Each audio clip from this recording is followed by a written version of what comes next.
You got any stupid jokes and poems and stuff, Snoogs? I don't have any stupid jokes this week. Nothing? Ooh. What about you? Didn't laugh at me last week. What about Stick? What's he got? Stick, you got any jokes? Oh, man. Not really. I mean, I got you on the spot. I got one sort of thing that's pretty funny, but it's not really a joke. It's more of a statement. Yeah, go on. Well, you want to hear it? Yeah, go on. If you want to root, pull me dick. If you don't, pull it 100 times. Okay. Nice. I'm pretty bad with jokes. Nobody really laughs at the actual jokes I tell. Really, they're laughing at me. So it's a pity giggle. It is, yeah. I get plenty of pity giggles. Probably the best one that I can punch out off the top of my head is an Englishman, an Irishman, and a horse walk into a bar, and the barman stops what he's doing and he says, "What is this, a joke or something?" You get it?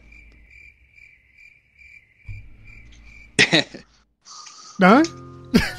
No. Let's start the show.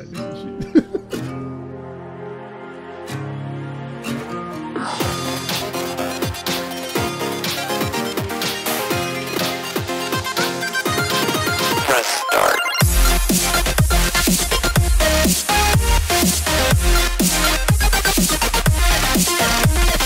This is episode 185, and today is Monday, the 4th of September 2017. Welcome to the Aussie Games Express video game podcast. I am your host, Lucas, and here with me, as usual, is my co-host and very good friend, Snoogs. How are you, mate?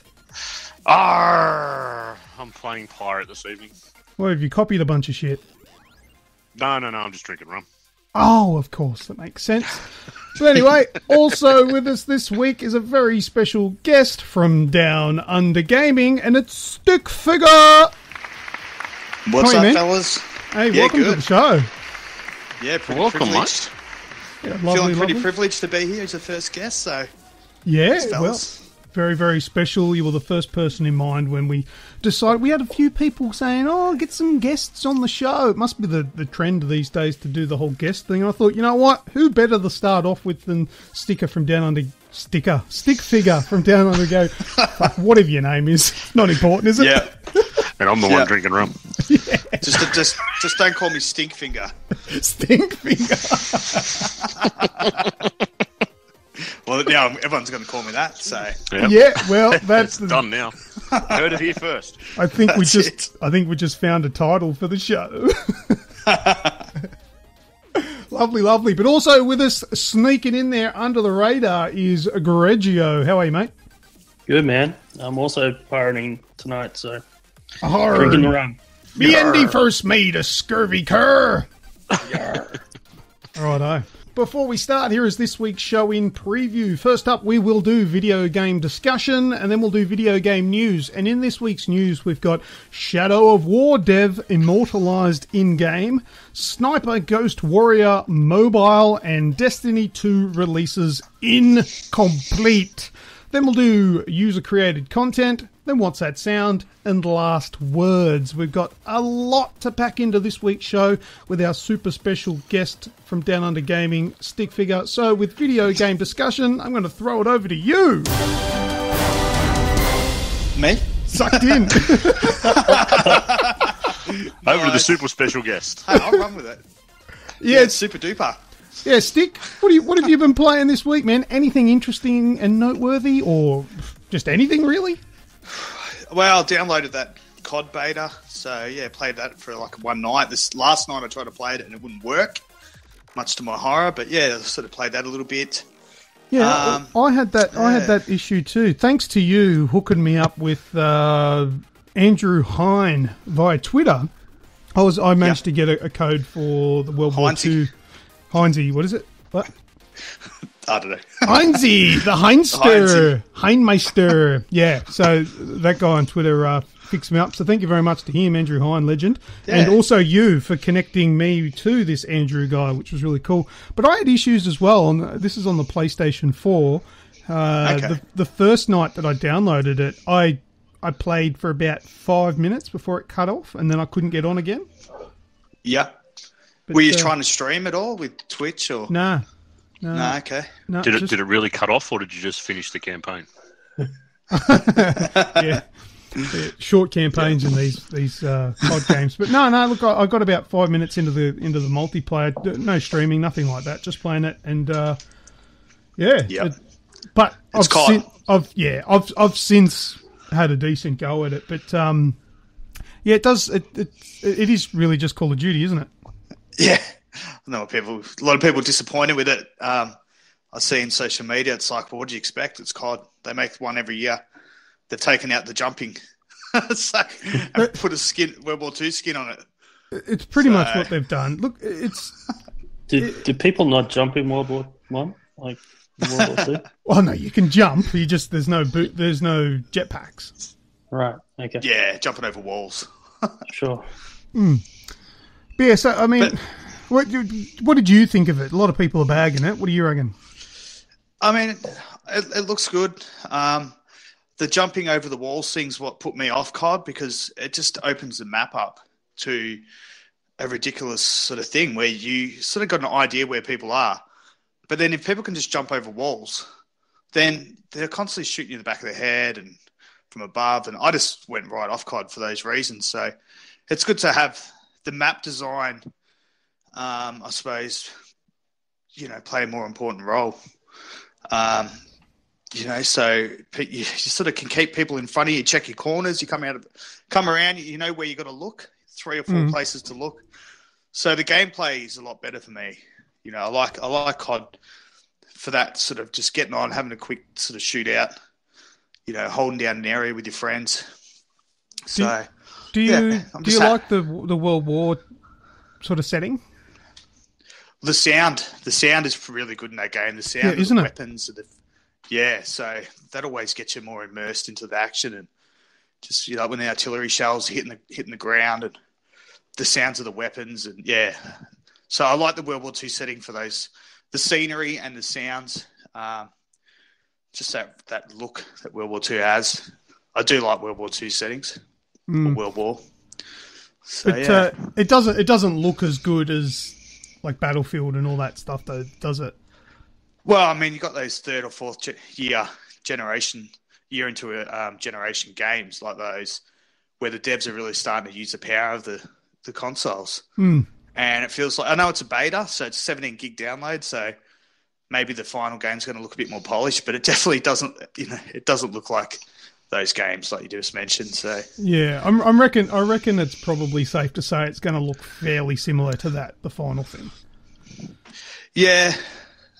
I mean, you don't know, like this. Yeah, it is going to look similar. They're basically demos now, aren't they? Betas. So yeah, there's not really a lot from beta to final release these days. It's usually how it works. Maybe they change a couple of things up and tighten some bolts and screws and all that, but generally it's going to look the same.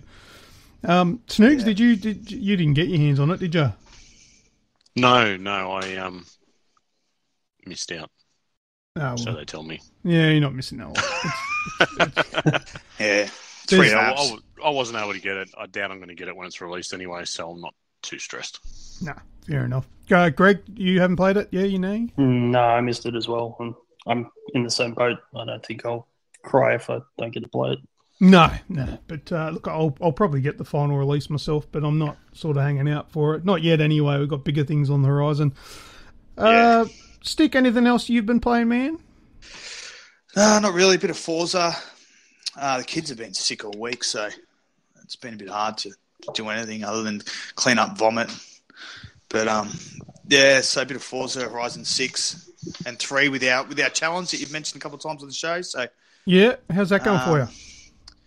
Yeah, well, this week I've actually finished last night. It finishes tonight, so I need to check the scores, but I won't have time to put in a final effort on that. So I think I'm pretty far down the scoreboard or the leaderboard. So, but yeah, I think that was all I've really played. Thinking back, if I was in front of my Xbox, I could look at recently played, but it wasn't obviously wasn't that memorable. Whatever else I played. Fair of. Oh, you played Trials Fusion. I know. I checked on Hugh. Yeah, Trials Fusion. Yeah, that was. Hugh was a part of the Game Pass, which I've subscribed to that. Oh, yep. I played that for like half a level. So, but where you change the colours of the background to. So yeah, Trials Fusion with I tried to beat your score. I think I bet one of them, but I think you've reclaimed that. Yeah, I that took it time. back. We did that for our podcast as well, which was really, really hard to do a talk show or podcast while playing that game. Yeah. And everyone actually put the video up on YouTube, and I got rid of all the gameplay footage because I was basically couldn't get up some of the jumps, and everyone was just hanging shit on me in the chat. Did you? What did you replace it with? With just the screen, the down under gaming symbol. Fair enough. And did you see that developer trying to play Cuphead? It was all over Twitter today. I saw that. Yeah, that's what it was like. I'm surprised there's not. I haven't gone viral on Twitter too. Not obviously not as popular, but yeah, that game reviewer, he could not jump. He couldn't work out how to jump over an object on Cuphead. God. 20-minute video, and he doesn't get. It takes him 5 minutes to get through the tutorial, and 15 minutes to get through the first level. Yeah, and he doesn't. He actually doesn't complete the first level. Oh, and this guy does game reviews, so.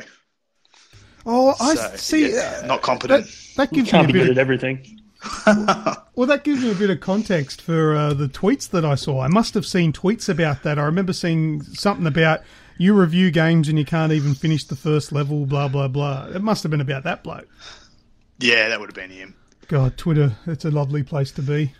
Well, a lot of people are arguing that, a lot of these low scores, maybe that some devs give games, are basically because they can't play them. Because it's too hard, yeah.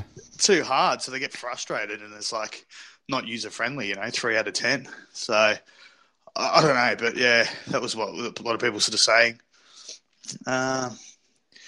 But yeah, his credibility, I actually feel sorry for people. One thing about social media, it's so brutal, and people get bullied, and even though this guy did that, and it's his own stupid fault, maybe he shouldn't have posted that on the internet. I still sort of feel for people, like you got hundreds of people just at you with comments and, making videos on you. So, I don't know. There's something in me that I don't like. I don't like it. Yeah, I don't like it either. I see where you're coming from, but at the end of the day, like the internet is optional. It's vicious. You need to have a thick skin. The day that people commenting on my stuff and giving me a hard time, the day that starts to impact me and how I'm feeling, that's the day that you got to hang up your boots and try something else. Because, I mean, I haven't got a lot of hate so far through Aussie Games Express, and that's a good thing because, I mean, we're a strong community, but we're not overly massive, and it's generally that the people that are there want to be there, so nobody's really overly mean, which is really cool. And I've got a banhammer too, so I just boot them if they do. Yeah, that's right. I'm in control. Yeah, I saw this guy's all right, but it is his job, so. Well, that's the other right. thing is, it's not exactly a new thing either. I mean, I know my brother. My brother's an actor, and I know he doesn't read the newspapers because he doesn't want the bad press. He doesn't read the bad press, but at the same time, he also treats the good press the same way. He goes, if I constantly read the good stuff and not want to read the bad stuff, it gives me a big head. So he goes, I just avoid all of it. Yeah. I know whether I did a good job or not. That's all that matters to me, and moves on, kind of thing. Yep. So I think that's kind fair. of the attitude you got to have. How you manage it. Yeah, exactly. Absolutely. But yeah, Cuphead looks like a bitch of a game. Yeah, well, it looks Can't good. wait. From what I've seen, one of the girl from IGN, Alana, the Australian chick, is it Alana? She was sort of saying it's hard, but you just want to keep going because you just want to see what's next. Yeah, well, it's kind of like that. What was that game called? Titan something. It was like a top-down indie-looking game, and it was basically just a boss arena. So you would go each level was a boss fight, and that was all it was. There was nothing to the level; it was just a boss fight. That's what I get from Cuphead. I haven't seen much of it recently. But the stuff that I have seen previously, it kind of just looks like a boss fight game. Yeah, well, I think you just go along, you get to the boss at the end, that traditional platform sort of thing. Oh, okay, so it's traditional style one. The hell is that game I'm thinking of? But I think you can rank up your character, and Every frame was hand drawn, so they spent she said 100 hours a week for like 4 or 5 years they put into it, and they could have taken the shortcuts on a lot of things, but they decided not to for whatever stupid reason. But I mean, they've come up with this authentic looking sort of game, I suppose, that nothing else in the world like it. So hopefully, I'm hoping it sells just for the dev, and a lot of them quit their jobs to invest their time fully into the game, so they gave up their lives to and took a bit of a gamble on it. So hopefully people buy it. It's only on Xbox too, isn't it? So I think so. Whether it's coming to PlayStation later or I don't know, but don't know. Maybe that game I was trying to think of is Titan Souls. It's just a boss fight only game. Yeah. Anything else, Stick? Nah, that's about it. Yeah, like I said, I'm definitely looking forward to getting some gaming next week or this week because everything's sort of settled down here. So not too much on the horizon, but the big games are coming. Oh, sorry, not too much out at the moment. Big stuff on the horizon. Snoogs, what about yourself? What have you been playing, mate? Bit of the usuals, but you and I last night had a run around of Dying Light and The Division. Wasn't that a nice welcome back for you? Nice, warm, friendly hug that you just loved. Yeah, it's one of those hugs, when normally you see like a family member you haven't seen in a while and you give them a hug and they pat you on the back. Well, this time it was like that cousin that you don't really want to go and see who has a knife in one of the hands that they're patting you with and they're stabbing you in the back massively. That was my experience last night with The Division. That was the welcome back that we all got. Yeah. Oh, fuck. Snoogans is like... Snoogans was basically taking me around DZ9, was it? 7, 8, and 9. 7, 8, 9. Yep. I felt like, it was just like a leisurely stroll. There was nobody there. There was just a few NPCs, which we took out, no drama, blah, blah, blah. We're walking around. We're like, oh, look, I've got myself, what was it, an exotic or whatever? Yeah, Midas. Yeah, I got the Midas exotic gun. I'm like, beautiful. And then I remembered, I'm in the dark zone. I don't really have that yet. It needs to be extracted because it's fucking poisoned or whatever. And we go and try to extract it, and a guy comes and shoots us and kills us, cuts the loot off the rope from the extraction, and steals my loot. And then I remembered, that's why I don't fucking play this game, because it's a son of a bitch. That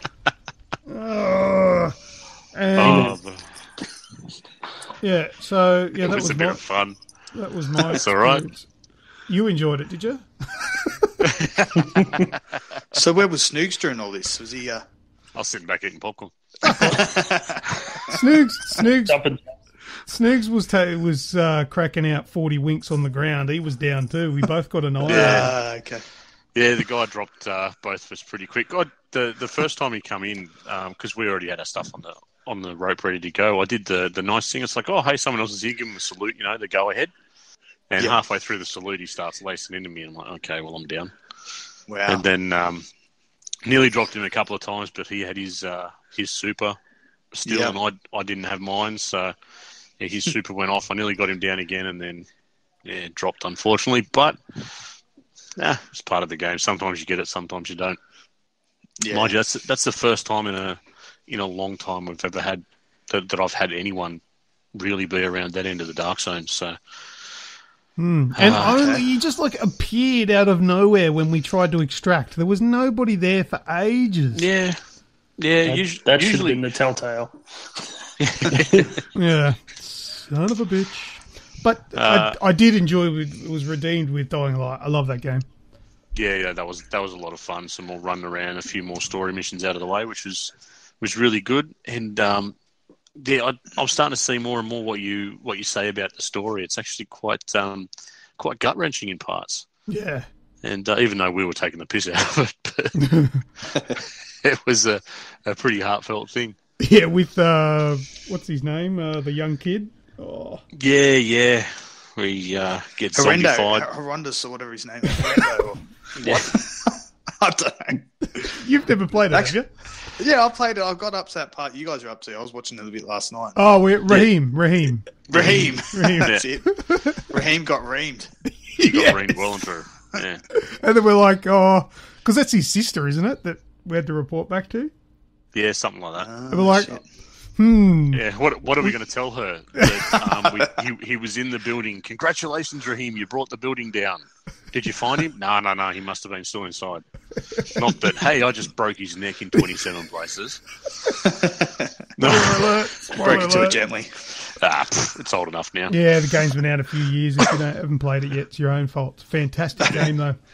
It is a good game. What else, man? A few more rounds of Rainbow Six. It's just what I do. I enjoy it. The usual. Uncharted: The Lost Legacy. I've jumped in and done quite a bit more of that. So I'm up to the nice open area. Yep. And curiosity got the better of me, so I've done 0 of the story mission, and I've just been collecting coins. So have you found out what the coins get you yet? No, I've got 2 more to get. Oh, I know what it gets you. That's the thing. That's the thing I was referring to. Remember a few weeks ago I was talking. I don't know if it was on the podcast where I just made a video. Or I don't know, but where I was talking about reviews spoiling things. Mm-hmm. That was one of the things that I specifically left out that I didn't want to tell people about in the review what that gets you. And all I really give away is that it's worth your time. It's pretty cool. Well, that's good. It won't make or break the game or anything if you do or don't get it, but it's pretty decent. Yeah. Well, I got into the area, and because like we got the hands on, so I'd already played a part of it, and I went, okay, so I kind of know where the story's going to go, so let's go and see what these do, and then just went around to where you first start to find out about the coins, and then got all that up, saw the monkeys, still can't shoot them, and started just going on a bit of a quest to find out what was about. So yeah, just jumped back in the car and went toddling off to all the little spots and started digging them up and doing the really cool puzzles. Like they're not overly difficult, but they're just really intuitive how they've done them. So that's nice and good. And yeah, like I said, 2 more to go. I'll knock them out the next day or so. Nice. Some more No Man's Sky, just because now that it's got the story there, I kind of want to know what happens. It's intrigued me. So I'll just keep plugging along through with that just when I want to switch the brain off and have a bit of a quiet sort of just more exploratory sort of game. I haven't really come into any space battles or anything like that. It's pretty much been fly here, find this, move on. I haven't really come up to anything major as yet, but it's intriguing just the little snippets of information that you get and that you constantly you're pretty much on the path that someone's laid out for you. So that bit of it's kind of keeping me intrigued. When you find out what happens, I'll wait for you to let me know. Yeah. I'll stream it. We can all find out in one hit. Because I don't have the patience for that game anymore. Do this. To do A, you have to get B, but to complete B, you have to get C. And to get C, you have to find out what Z is. And it's just, no, look, it's not fun enough to push through to get all that done. Yeah, well, so far at the moment, it's just intrigue's getting the better of me. So that's the only reason I'm still going at the moment. Some more F1. So Formula 1, we spoke about it last week. And I still suck at Formula 1 racing. That's not a lie. I don't deny that ever. But review I'm working on at the moment, so that'll be up probably by the time this goes up. I'm about 3/4 of the way through that. And last, I played a nice free game this week. Right. What was that? I actually got more enjoyment out of it than I thought.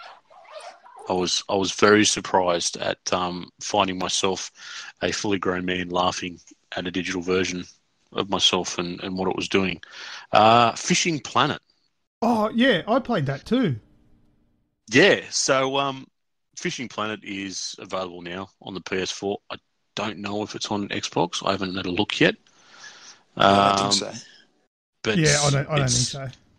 It's a fishing simulator. No other way to describe it. You start off in the tutorial. You walk down to the edge of the little lake, pond, whatever you want to call it. A fishing rod comes out. You hold R2. He flicks the fishing rod into the water, and you wait. You wait, yeah. Nice. And you literally, it actually says, wait. It comes up on the screen. So Nice. You're sitting there, and you've got you've got the, out in the water, you can see your floater. And up in the corner of the screen, there's the float there as well that moves about. And when you get a strike, the float will drop. There'll be a little red thing flashing saying strike, and you've got to pull on L2 to do your strike, and you snag the fish. And then you've got to time it to get R2 as well, and you start reeling it in. And for something as simple and boring as fishing, I've actually had a lot of fun. Yeah, well, I played it a bit today, and when I first, threw the rod in, the line and sinker, caught a fish, little thing, throw it back. I caught 4 fish in a row, within the first 2 minutes. Yep. And then after that, nothing. Yeah, it goes quiet. You just sit there and wait. Yeah, I think it's designed that way to have you go, okay, so this is how it works, and now you're getting thrown into the simulator part where you'll literally do fuck all. I think the game is literally just put it on a Sunday afternoon, crack your beer, and just sit there. Yeah. That sounds pretty good to me. Yeah, I'm just sold on that. Just like fishing. Exactly, yeah. The only thing is if you've got stuff to do at home, like if you're supposed to be looking after the kids. Game. That's what it is, and it's free to play. I don't know what you pay for. You could probably pay for different locations, maybe different rods and that. But yeah, you got to choose different your bait. Packs. Yeah, you got to choose your bait. You've got to when you catch certain fish, you get money for certain things. So then you've got to go to the fishing shop. You buy more tackle. You buy better rods. You buy better bait, and yeah, so there's catch bigger fish. Yeah, there's plenty of different packs you can buy. I think this is another one with, a stupidly expensive packs available. Like there's $120, $150 worth, and they pretty much give you, your big game fishes, and you can go and catch, salmon or whatever. The only thing is, when I was playing it, the options button or the start button didn't do anything. I couldn't option to go out. Could you? I don't think you can when the line's in the water. Oh, maybe that was the issue. But other than that... Because I was thinking, I wanted to have a look at what options are in the options, or if I could back out and have a look at something else, and it wasn't giving me any options. I couldn't do anything. I'm not sure. I've only played it for a little bit. Can we co-op it up and just sit next to each other on the banks and just talk shit? Yeah, well, talk a bit of shit. Yeah, yeah. I jumped back in it with my daughter or daughters over the weekend. They both wanted to have a go, and there was a dozen other people around the water. Oh, you can. It's online. Yeah, it's always online. So I didn't know that. Was the first lake that you go to. It's got a little wooden bridge out at one end of it, and there was, without a word of a lie, probably 8 other people on the bridge. Oh, okay. I didn't see any other people when I was playing, but like I said, I only was on there for about 10 minutes. Yeah, you've probably just played the tutorial, so when you go back again later on, you'll actually see a whole lot of people drop in. Yeah, I don't know if you can pick who to drop in with. I haven't looked into that much of it, but surely you'd be able to. You're hey, Cletus, just you like keep it No down. Man's Sky. You're scaring the fish away. Good on you, missus. It'd be cool if you could take a boat out. Yeah, I think you can later on. Oh, nice. $49.99. There's it brings up a map of the US, and there's a whole lot of different spots that you can go to, and you've actually got to pick you know, that you're going to this spot. You've got to make sure you've got enough money. How many days do you want to go for? And then you've also got to make sure that you've got a license for that area. Yeah.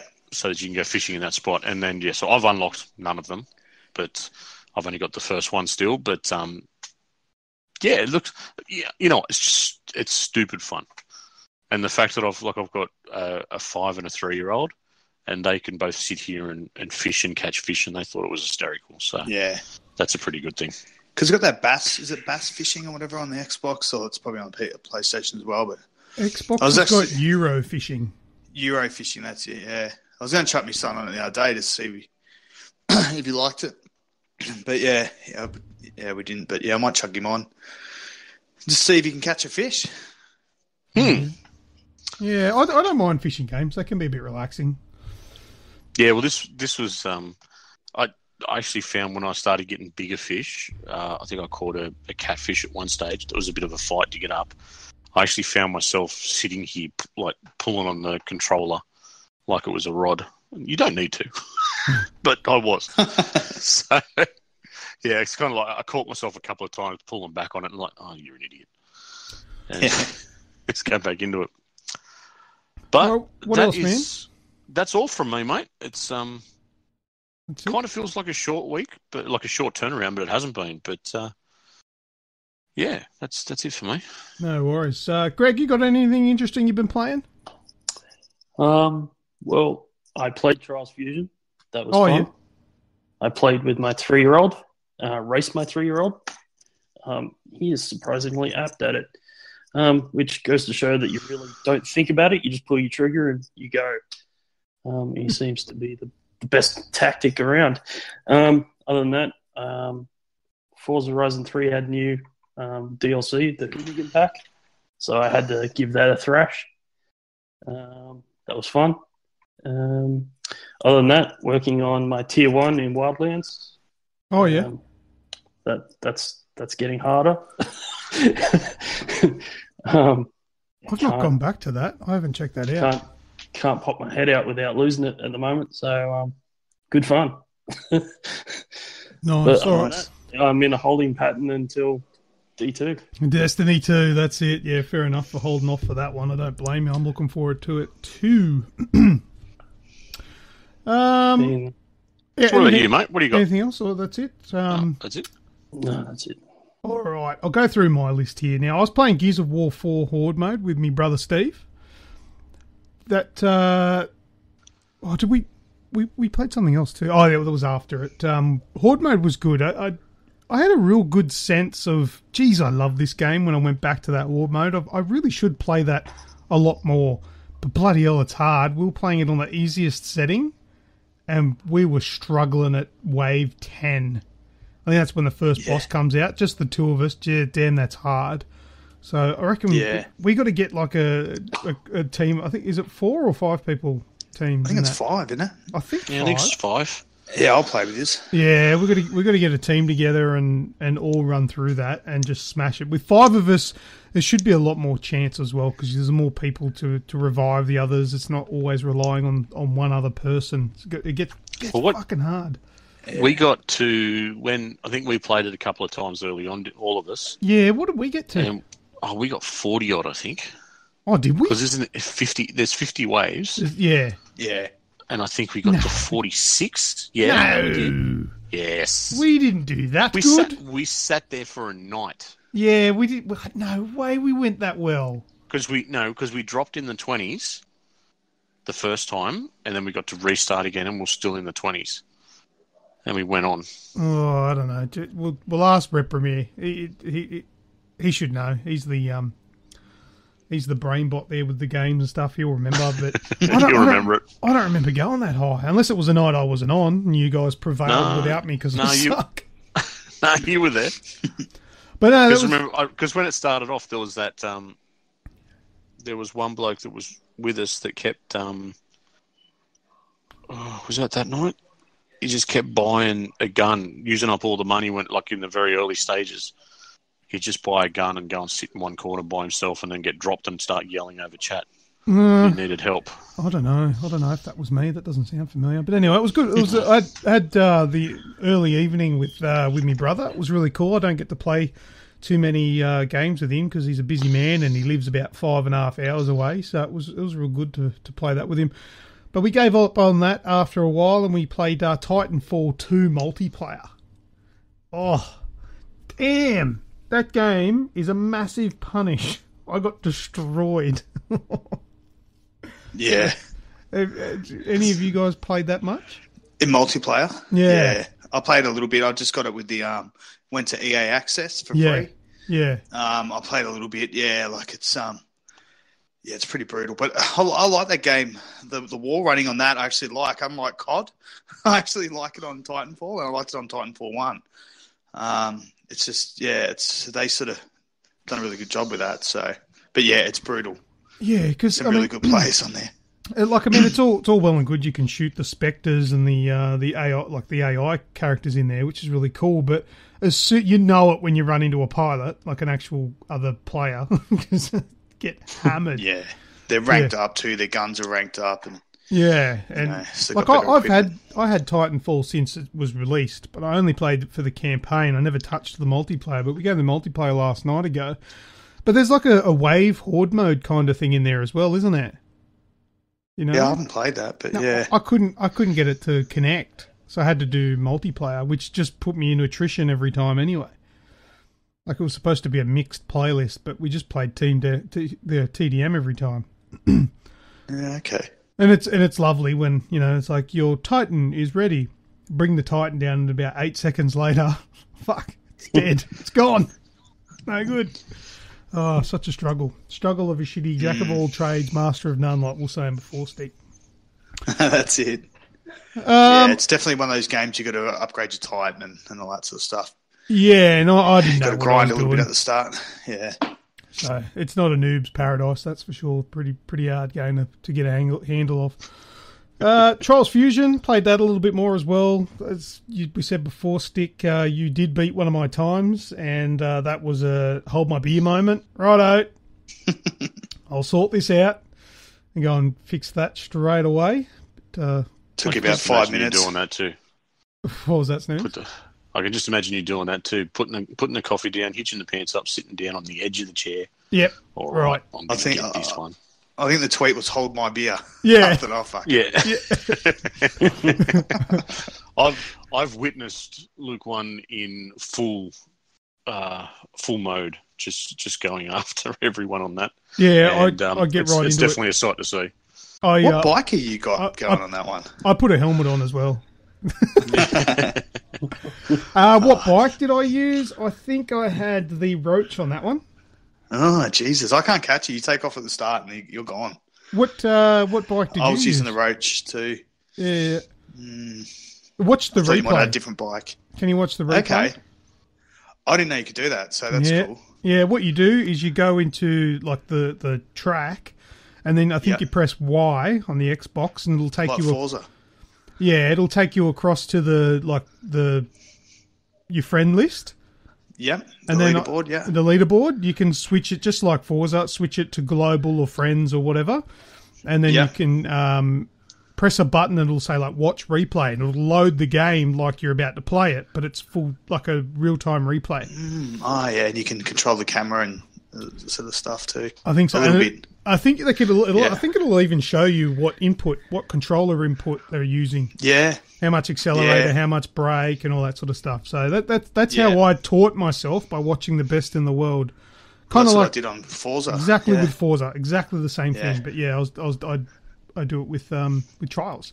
So have a look at that, and we'll get real competitive on that. And I don't know, if I eventually lift a finger, I'll make up some sort of competition for it for everyone. Well, it's cool that you can do the replays because you'll be able to make videos of everyone's sort of time. You can, you can go and watch the replay, Yeah. Destiny. I must have put on Destiny. Yes, I did. I'm thinking I put it on the list here. Was I playing with that? But yeah, I loaded up Destiny to try out the Relentless controller, for, modded PS4 controller, and I had a bit of a go at that. Snoogs, now with the controller itself, the buttons on the back, Yes. they're perfect placement. I love that. It is really cool. Only issue I had with it, but this is personalised. You created this controller, didn't you? Yes. Yeah. See, the issue, I got it wrong on my video. I watched back the review video I made. I got it wrong because I said that I preferred the X to be on the left. I think that is. I think it is on the left. It is. Yeah. It is on the left. I was watching your video going, what? Yeah, I got it wrong. My bad. I prefer it on the right, is what I should have said. And I prefer the left-hand one to be Square, Square, that's right. Yeah. To reload my gun rather than crouching with circle. You can remap it on the console itself, but, I mean, you know, that's a little bit of an annoyance thing because that'll remap everything. But you can actually get a programmable chip for them. Mm-hmm. It adds a couple of bucks to the price of the controller itself. Okay. But the programmable chip that they're currently using doesn't actually work properly with the Pro triggers. Okay. So there's a few games where it will work fine, and then there's others, and one of them being some of the CODs where it just doesn't sync up properly. So yeah, that's what I said. Just if you've got a certain setup that you like, we'll build it to that, and go from there. But yeah, no, look, overall controller was really good. Feels nice. Like I agree with you. It does feel like it doesn't feel like a modded controller. It does feel like a well-built thing. The only minor issues that I wasn't terribly impressed with was the loud click of the buttons on the back. They were. I mean, it's good feedback on your fingers, but it is quite a hefty press. Yep. There's for and against for that. I mean, it's good because you're not going to accidentally bump the back buttons, considering that is where your fingers rest. But there's a little bit of force required to press them, and it's a loud click. But other than that, they were in the position that they're in is fantastic. I prefer that to where the paddles are on the Xbox One Elite controller. Although I think the Elite controller's got different paddles that you can switch out. Is that right, Stick? Yeah. Yeah, different lengths. Yeah, there's different length ones. Yeah. I only use one paddle. But yeah, I use all of them. The ones that I have seen, and Scuffs as well, they don't look that great, but I do like the single buttons on the back of the Relentless controller. The interchangeable sticks, that's a definite. If I do get one of these, that's something I would 100% put on the controller. The Pro triggers, probably not. I mean, I like the idea of it, but it does limit your controller to being really just for shooters. Anything where you need analog triggers, the control's ruined basically. So I don't think I'd get those. Is it like hair triggers? Well, yeah, it's literally on or off. There's no analog to it anymore. They've changed it to a switch that just goes on or off, 100% or 0. But yeah, so good. It's like the Elites where you've got your hair triggers clicked on. Yeah, well, it stops the movement. It's got the option. Change the dead zone as well. Yeah, if it had the option, that would be great. But this modded design doesn't have that. It's either you either get it or you don't. Yeah, sure. No, it's been purposely built for Siege and for Destiny. Yeah. Okay. Yep. How much is it? Well, it does depend on the options that you choose. I think the model that Snoogs built was was it 195? 195, yeah. Okay. Yep. Which is I think so that's pretty good. That's the Elite sticks, the buttons on the back, and the Pro triggers. Cover plate, and the Pro triggers. Yep. Okay. So you can drop that price. And you guys don't have an Elite at all? Elite? No. You don't have Elite on the... Oh, because you predominantly play most of your games on PlayStation. On the PlayStation, yeah. No, I haven't got the Elite. Now the Elite is $200, I believe. Is that right? Yeah. Yep. Yeah. But with this one, you can make that a bit cheaper than $195. You can take a few of the options off that you might not necessarily need. Just get the standard faceplate. Don't get the interchangeable sticks, And if you just want it for the buttons on the back or whatever, you can get the price really down low and get it get it nice and quick. And they're PlayStation controllers. Arguably, look, the Elite is a fantastic controller, but it's only for Xbox. It's not really. You can't use it on PlayStation. Can't you get a? Is there a bit of latency there? You can get it. You can get a device to play it on PlayStation with the Elite controller. Yeah. Oh, I didn't know. What are you laughing at? It's called an Xbox. But I'm just waiting. I'm sitting here just waiting. Because you can use it on PC, but there is something you can buy. I've heard of people doing it. But I've heard of PlayStation streamers using the Elite controller on the PlayStation. Oh, really? It's missing buttons that the PlayStation controller has, though. Like, there's no touchpad. Yeah, I don't know how they do it, but yeah. I'm pretty sure. I could be completely wrong. You might have to edit that all out. We'll Google it after the show. Maybe it's just the Xbox controller in general. No, see, Stick, you've completely misunderstood how the editing goes on this show. If it's something stupid, if it's something absolutely stupid that I say, it gets edited out. Fuck, we're only 30 minutes in too. Started. But if it's something that anybody else says that's stupid and it's funny, that's staying in. Great. That's what we call to break gold. into your house and steal a USB stick. No, but that's not stupid. I mean, you might be right. Who knows? Oh well, I mean, I know definitely on PC they use the Xbox controller, but I thought I thought you could do it on, but maybe not the Elite, just a normal Xbox controller. I reckon you'd be able to use the Elite probably on the PC as well. I'll Google it.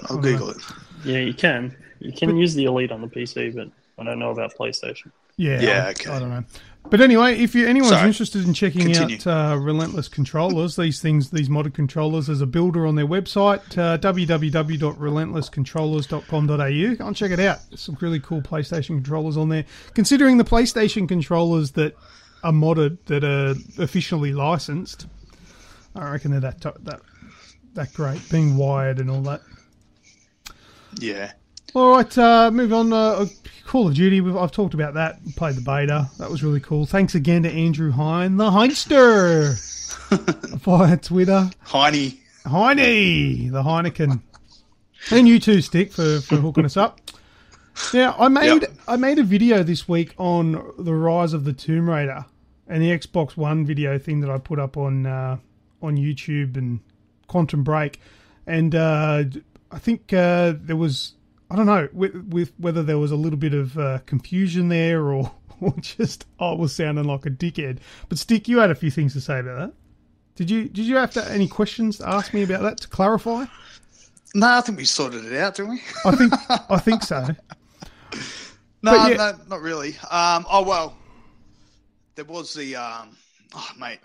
To be honest, I'd have to go back and have a look what it was all about again. No, that's right. Look, I'll kick it off. You start off. Yeah, what it was is I said that Quantum Break was having some issues. And you're right. When I made that comment, I wasn't referring to the video that you suggested because I hadn't watched it. Okay.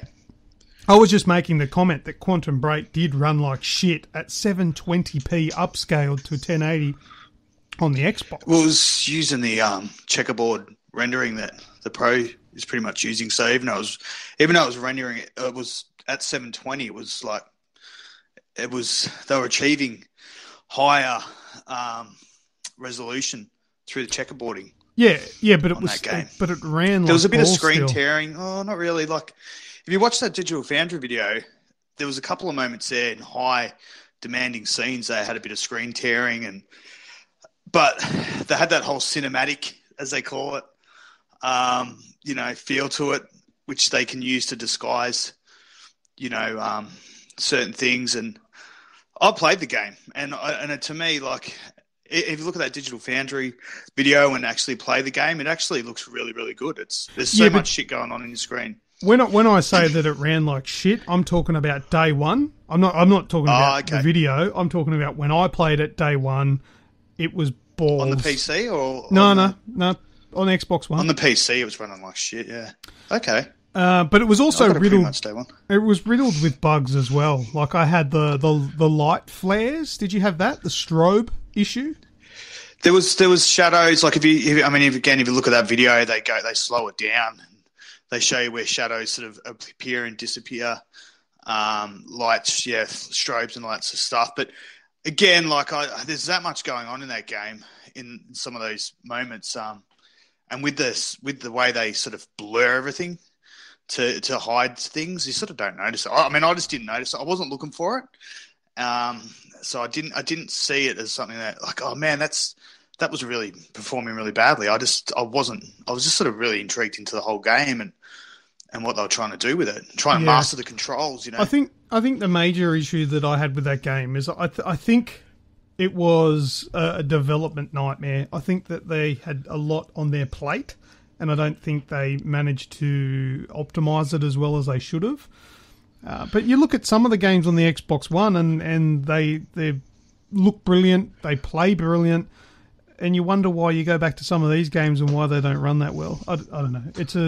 It's a strange world. But they were trying to do a lot. You're right, and they did get a lot of praise. I love the Digital game. Foundry is definitely an independent tester of games. That they'll say whatever they want to say.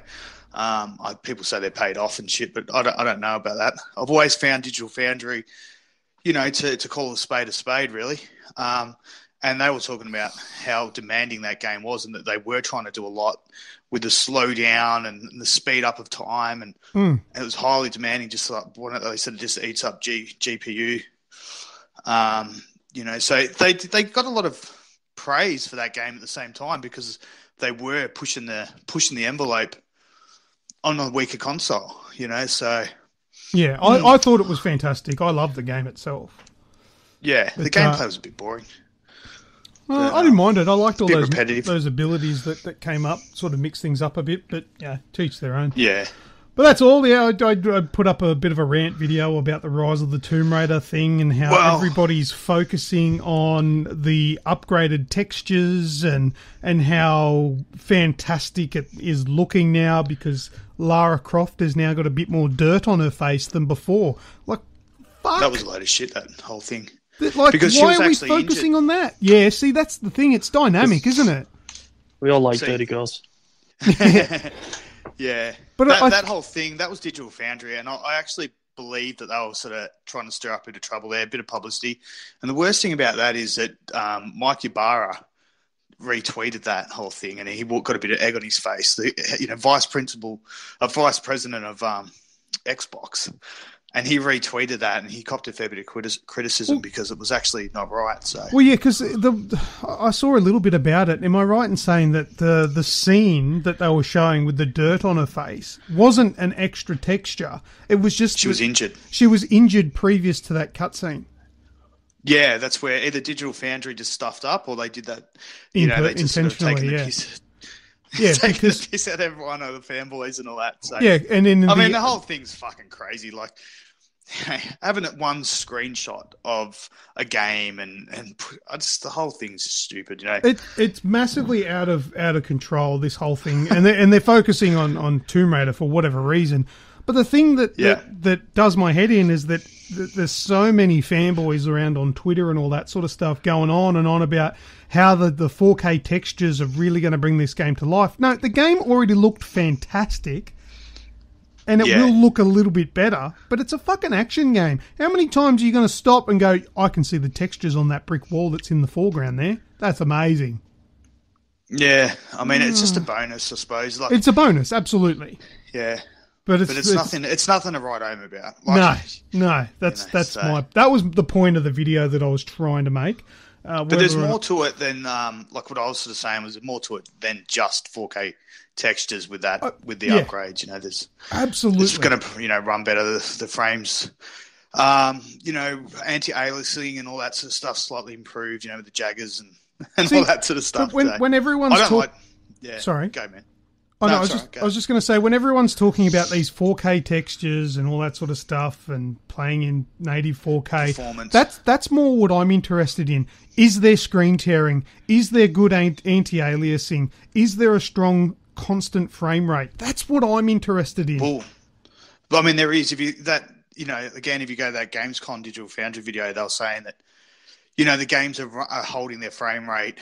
But it's more than just 4K. That's what people are telling us, and Well, I don't believe any of it until I see it myself. And even when I see it myself, it needs to be on my console in my home. If I see anything that's displayed at like a, you know, an event or something like that, you still can't trust it because they will twist come out and turn and make things look good. Yeah, when somebody comes over to your house they go, oh, yeah, come around for dinner. Yeah, no worries. They come around. What do you do before they get there? You fucking clean everything up.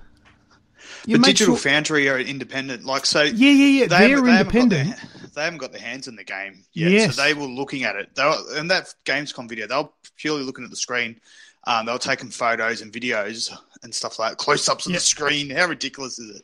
Yeah, you know? I get. See, but that's the thing. That's out of their when control. They get their hands on the game, that's when when they can actually do a proper analysis. And if you're interested in that stuff, you can actually find out. You know. Yeah, but that's the thing. It's too early to tell. But that's why like too many people getting a bit out of control. Xbox with it. did a video on it too, but they did do a video on. You've seen it. I think you've seen it because I've seen it on Twitter. They did a video too where they've sort of noting all the improvements. Yeah.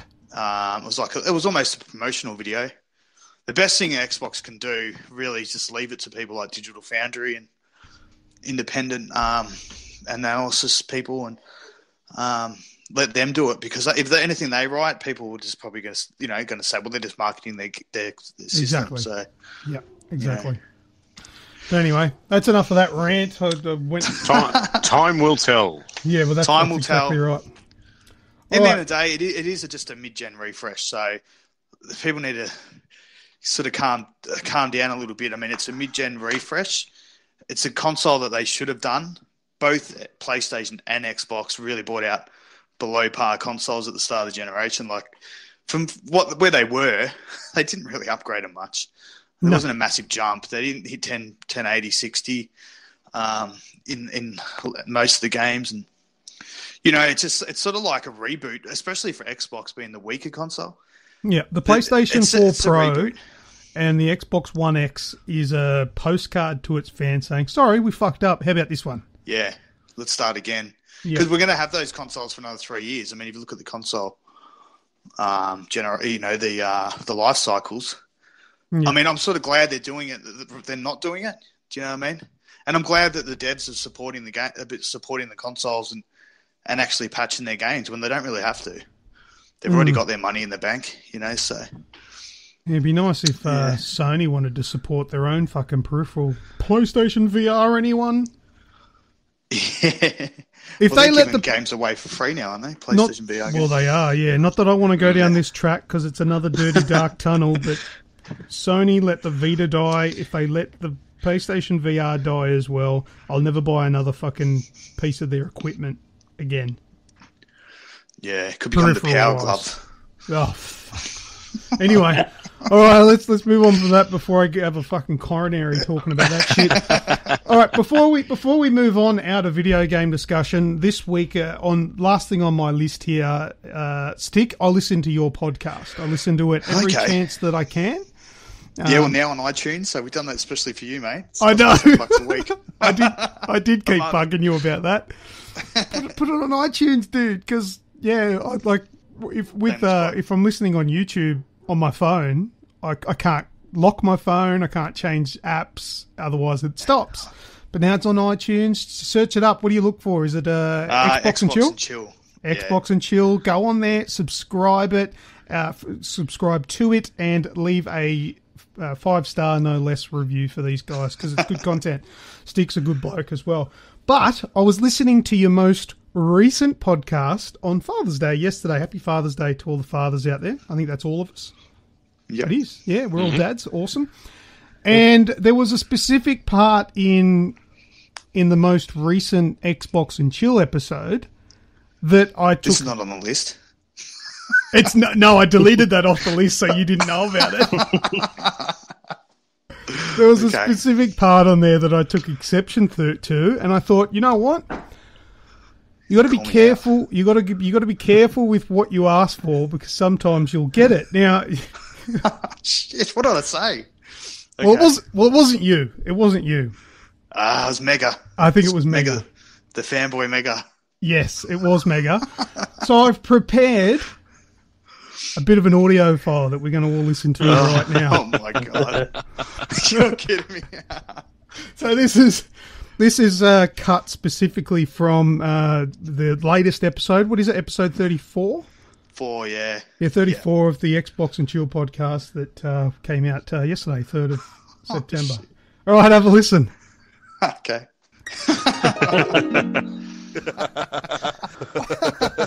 Six episodes. That was funny. Yeah. How's it going, guys? How's it? Well, Yeah, it's going, yeah. He's supporting the whole thing. Yeah. That's all right. Great cause. Well, who broke out the ganja? Great. It's all done digitally.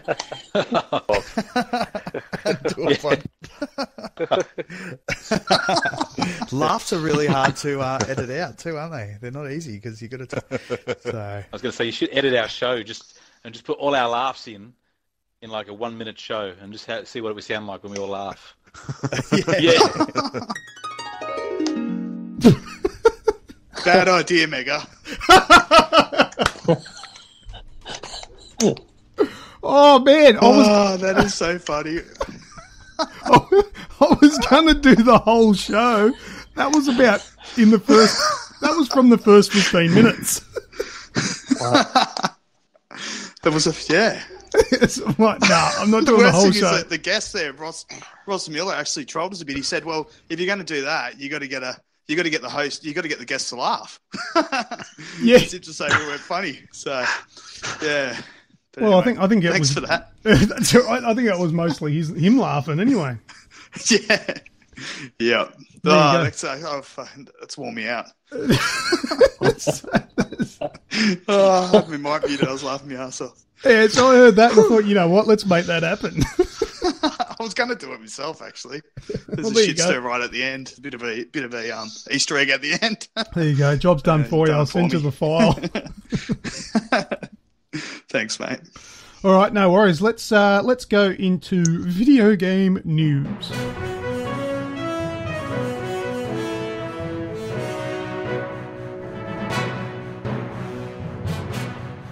All right, first up in the news, Shadow of War dev immortalised in game. Have you guys seen what I'm talking about here in the news? Yep. I have indeed. So the story is a Shadow of War developer who died of cancer has been immortalised as an orc slayer in the game. Monolith executive producer Michael Forgy, who died from a brain tumour last year, aged just 43 years old, appears in Shadow of War as a DLC character, Farthog, Orc Slayer. And if you have the DLC, this character, Farthog, will on occasion appear to one-hit kill whichever enemy that the player character is up against, which is similar to the mysterious stranger from Fallout. You'd know that, Snoogs, wouldn't you? Indeed. Yes. Indeed. So it's Love the mysterious stranger. similar to this. If you've got the DLC, he'll pop up and like just annihilate your opponent for you. Forgy, which is the late developer for Shadow of War, who was he was married with 3 children, was a music enthusiast, and played in a band made up of Monolith staff called Orc Slayer. So accordingly, they've called him Farthog Orc Slayer, and he wields a devastating guitar axe when he comes in and destroys your enemies. So that first was a little bit heartwarming when I read that news item. I thought that's quite good. The profits from the DLC will be going to his family, which is really nice. Nice way of raising money to help out their family now. Obviously, I don't know if his wife works or anything, but one of the breadwinners at least is now not going to be earning money for the family. So it's nice to do that sort of thing. But then there was a lot of things that came out afterwards slamming the development team for trying to profit off the death of one of their staff. And I mean, it depends on which way you want to spin things. I mean, I looked into it a fair bit, and they're saying, I think it was percentage 75% is going to the family, and then the rest of it is going to the development team, going to them. I don't see anything wrong with that. Isn't it 75%, 25% would normally go to the like to Sony or Xbox? So when you spend $1 on Xbox or Sony, when you spend $1 on anything, 25% roughly of the purchase goes to Xbox or Sony. Microsoft or Sony. Yeah, you're right. They're giving away their full hit. So I would like to see Sony and Microsoft maybe donate the other 25. That would be good. But they're getting slammed saying that they're making profit from this. And they don't have to do this at all. They could take all of it. Well, they didn't have to even put him in the game. This is something they're doing. The guy's now immortalised in his last work. Yeah. And they're also giving some money to his family. I think this is above and beyond anything they need to do. So even if it was 50-50. This just epitomises really the internet at the moment. And, there's two ways that you can take something. You can either take this as a beautiful gesture, and everything that they've done for this guy, for this family, and since his passing has been fantastic. It's been in the news a couple of times now, and every time I've seen it, I've just gone, "That is fantastic." It's beautiful what they've done. They don't have to do this. They've immortalised him now. It was something that was his work. It was his passion, and now he'll be living on forever. Really, as it's always going to be known about. And then you have the other side. Oh, I can't believe they're doing this. I can't. And all it is, mate, is just, it comes down to jealousy because they're not getting the same treatment. Yeah. It's so they've decided to be the ones that are going to do the trolling to try and they're the real ones profiting off this man's death because people are reading these news articles. They're going onto it. So they're the ones actually doing the profiteering, not the people who have tried to do a good gesture. Yeah, I agree. Exactly. I don't find any issue with it. And it actually warmed my heart, similar to when I found out about the Michael Mamoral story from Borderlands 2. Yeah. It's amazing. Although he wasn't DLC or anything like that, he was just an NPC that turned up randomly. Same thing, though. And what they did for the family of Michael Mamoral by having what was his name, that little robot? I can't remember. Reading Claptrap, wasn't it? Claptrap, that's right. Claptrap reading his eulogy, eulogy in character, and then he broke character at the end and said some fantastic things. But that was beautiful, and I think this is on the same level. And the fact that they're selling it as DLC gives them the opportunity to give some money back to the family, which they wouldn't be able to give them a cent if they didn't make it DLC. No, so it would have been, although it would have been still a good gesture. I'd prefer that they charge it for DLC, and the DLC's like $5. Hey, you know what? It's you can go and sit there and have a look at it too, and it's something little that we can all do to help as well. Yeah, to in our own little way, we can say thanks for what they've done. Something I should point out. Yeah, that's it. It's a donation, but you get something for it. But something I should mention, we can't actually take part in this. The portion of money that is counted in part of the donation is only in the US. So it's we can't. If we buy it, it's just like a usual purchase. But I'm sure there's like hoops and shit that they need to jump through to do that, to have that money going in a certain direction and blah blah blah. So it's only in a certain area of the States. But like I said, if it was a minimal amount that they were given and they were taking the rest for themselves, well, fuck, they don't need to do any of it. So I think it's nice. I don't find issue with it at all.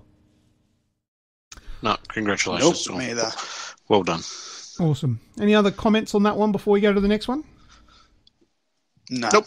No. Well, good. All right, next up in the news, Sniper Ghost Warrior Mobile. This is pretty neat. Now, there's dozens of weapons, including machine guns, grenade launchers, and, of course, sniper rifles. Sniper Ghost Warrior offers gamers the equipment choices they've come to expect from the series, and players can undertake a variety of missions, whether it's freeing hostages, protecting your allies, or trying to get a rival sniper within your sights. Sniper Ghost Warrior lets players choose their playstyle in authentic, tense Special Forces gameplay. And the full mobile game includes 200 missions, 15 hours of gameplay, 6 unique locations, dozens of weapons, upgrades and modifications to your weapons, and unique bosses. Best of all, Sniper Ghost Warrior is available for free on both Android and iOS devices. There are microtransactions, but it's free. It's free to play. Obviously, yeah, it's always going to have microtransactions. But yeah, I gave it a go, and it's one of those, like I played it on my iPhone. It's one of those iPhone games that look a lot better than it should, but it's going to chew the shit out of your battery. So I would say probably only play this one at home, or play it on your iPad if you've got an iPad handy, or if you've got like a tablet, an Android tablet. But it's so it's people actually are going to start good. installing PowerPoints in their bathrooms, are they? Yeah, toilet? Just so well. Hopefully, you're not in the toilet for long enough to drain the shit out of your battery. Oh, it might be a good round. It could be. I know these things. Well, sometimes I spend more time. I spend more time on the toilet because I'm halfway through a match on something. And then, if you say that you don't, you're a liar. Yeah, well, that's it. That's what I was going to say. Right. Check my Twitter. I want you to all be honest. You're on there, backing one out, and by the time you finish, you go to get up, and you've got the red marks on your leg from leaning on your legs. Does that happen? Dude, I've been known to walk out with a limp because my leg. Dead leg. Oh, good. It's not just me. That's fantastic. Yeah, it's not just you. All right, nice. Have you guys you've seen that or played it or tried it? No, I haven't actually seen it. I've seen it, but I haven't tried it yet. Yeah, give it a go. It's pretty good for a Sniper Ghost Warrior game to come across to mobile devices. It's good, but like I said, to play it on your phone, out and about, man, you're playing with fire because it's going to kill your battery. All right, well that's it for that one. Oh, sorry, you got something to say on that? Oh, I was going to say, like, if I've ever came close to buying a phone game, it's been a couple of Sniper games that I've bought over the years, and because you've got the whole scope and it sort of works well with the phone.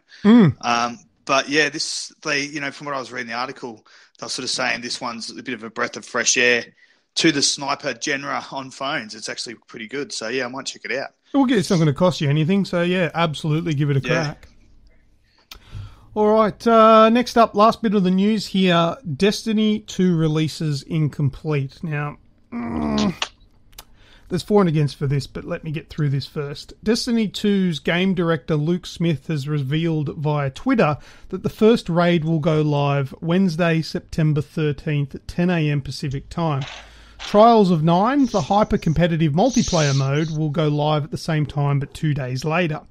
There will be no raid tease for Destiny 2's first raid, and it will launch, as I said, on September 13th, but the game comes out on the 6th. So, I don't know, what do you think about that? Awesome.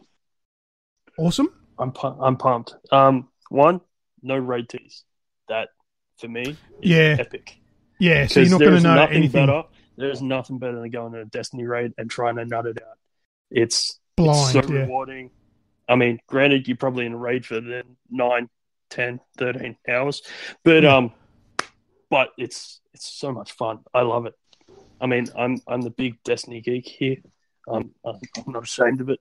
I've been playing it for the last 3 years. I'm pumped for a new game. Let's get it on. But does it bother anyone that it's none of this stuff is getting launched on day one? No, it'll take you that week to get gear.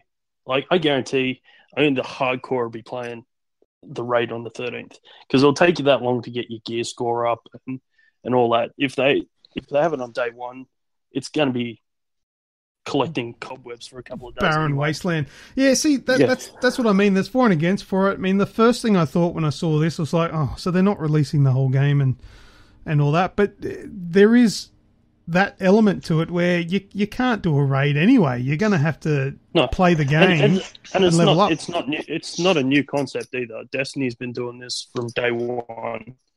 A couple, like, I think Taken King, it was like, I think it was about 2 or 3 weeks before the first raid came out.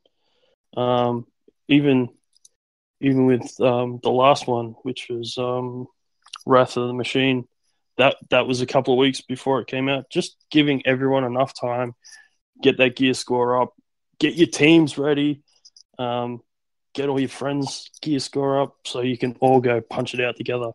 Arguably, probably. Then there's a week. And then the other thing is, well, yeah, and the other thing is, if they have a start date and a time, then the guys that are out for speed runs and the ones that want to be the first ones to get it done, everyone has their start time, and it's all guns blazing as soon as the flag drops.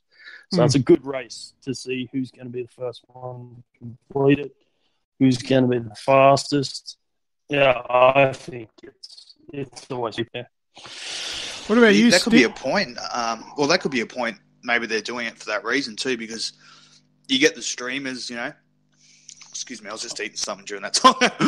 you get the streamers on that day, you know, ready to go and streaming the raids, and I know they go for a long time, but people watch it. So maybe it's a pretty good thing to do, because you're going to have those guys promoting your game. Most definitely. You know, so most definitely. If they release it on day one, then it sort of staggers it out a lot more. Where, you know, if it's on that day, well, everyone's ready to go, like you just said, and bang, it's the latest. It's almost like a relaunch of the game a week into it. You know, rehype. Yeah. So look, I don't think it's a massive issue, but I don't know. It's a thing that made news, and people were talking about it.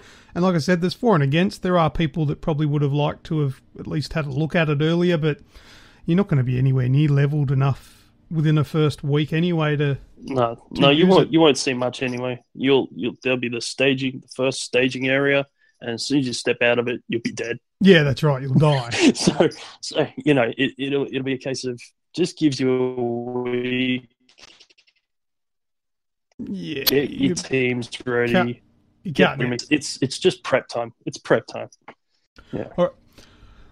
Well, that's it. That's all we got for news. Anyone got any comments on that before we finish? Stick, you're getting the game. You love it. It's your favourite game, isn't it? Yeah, I'll be representing the viewers out there that aren't getting Destiny 2. No, I'm not getting it. So,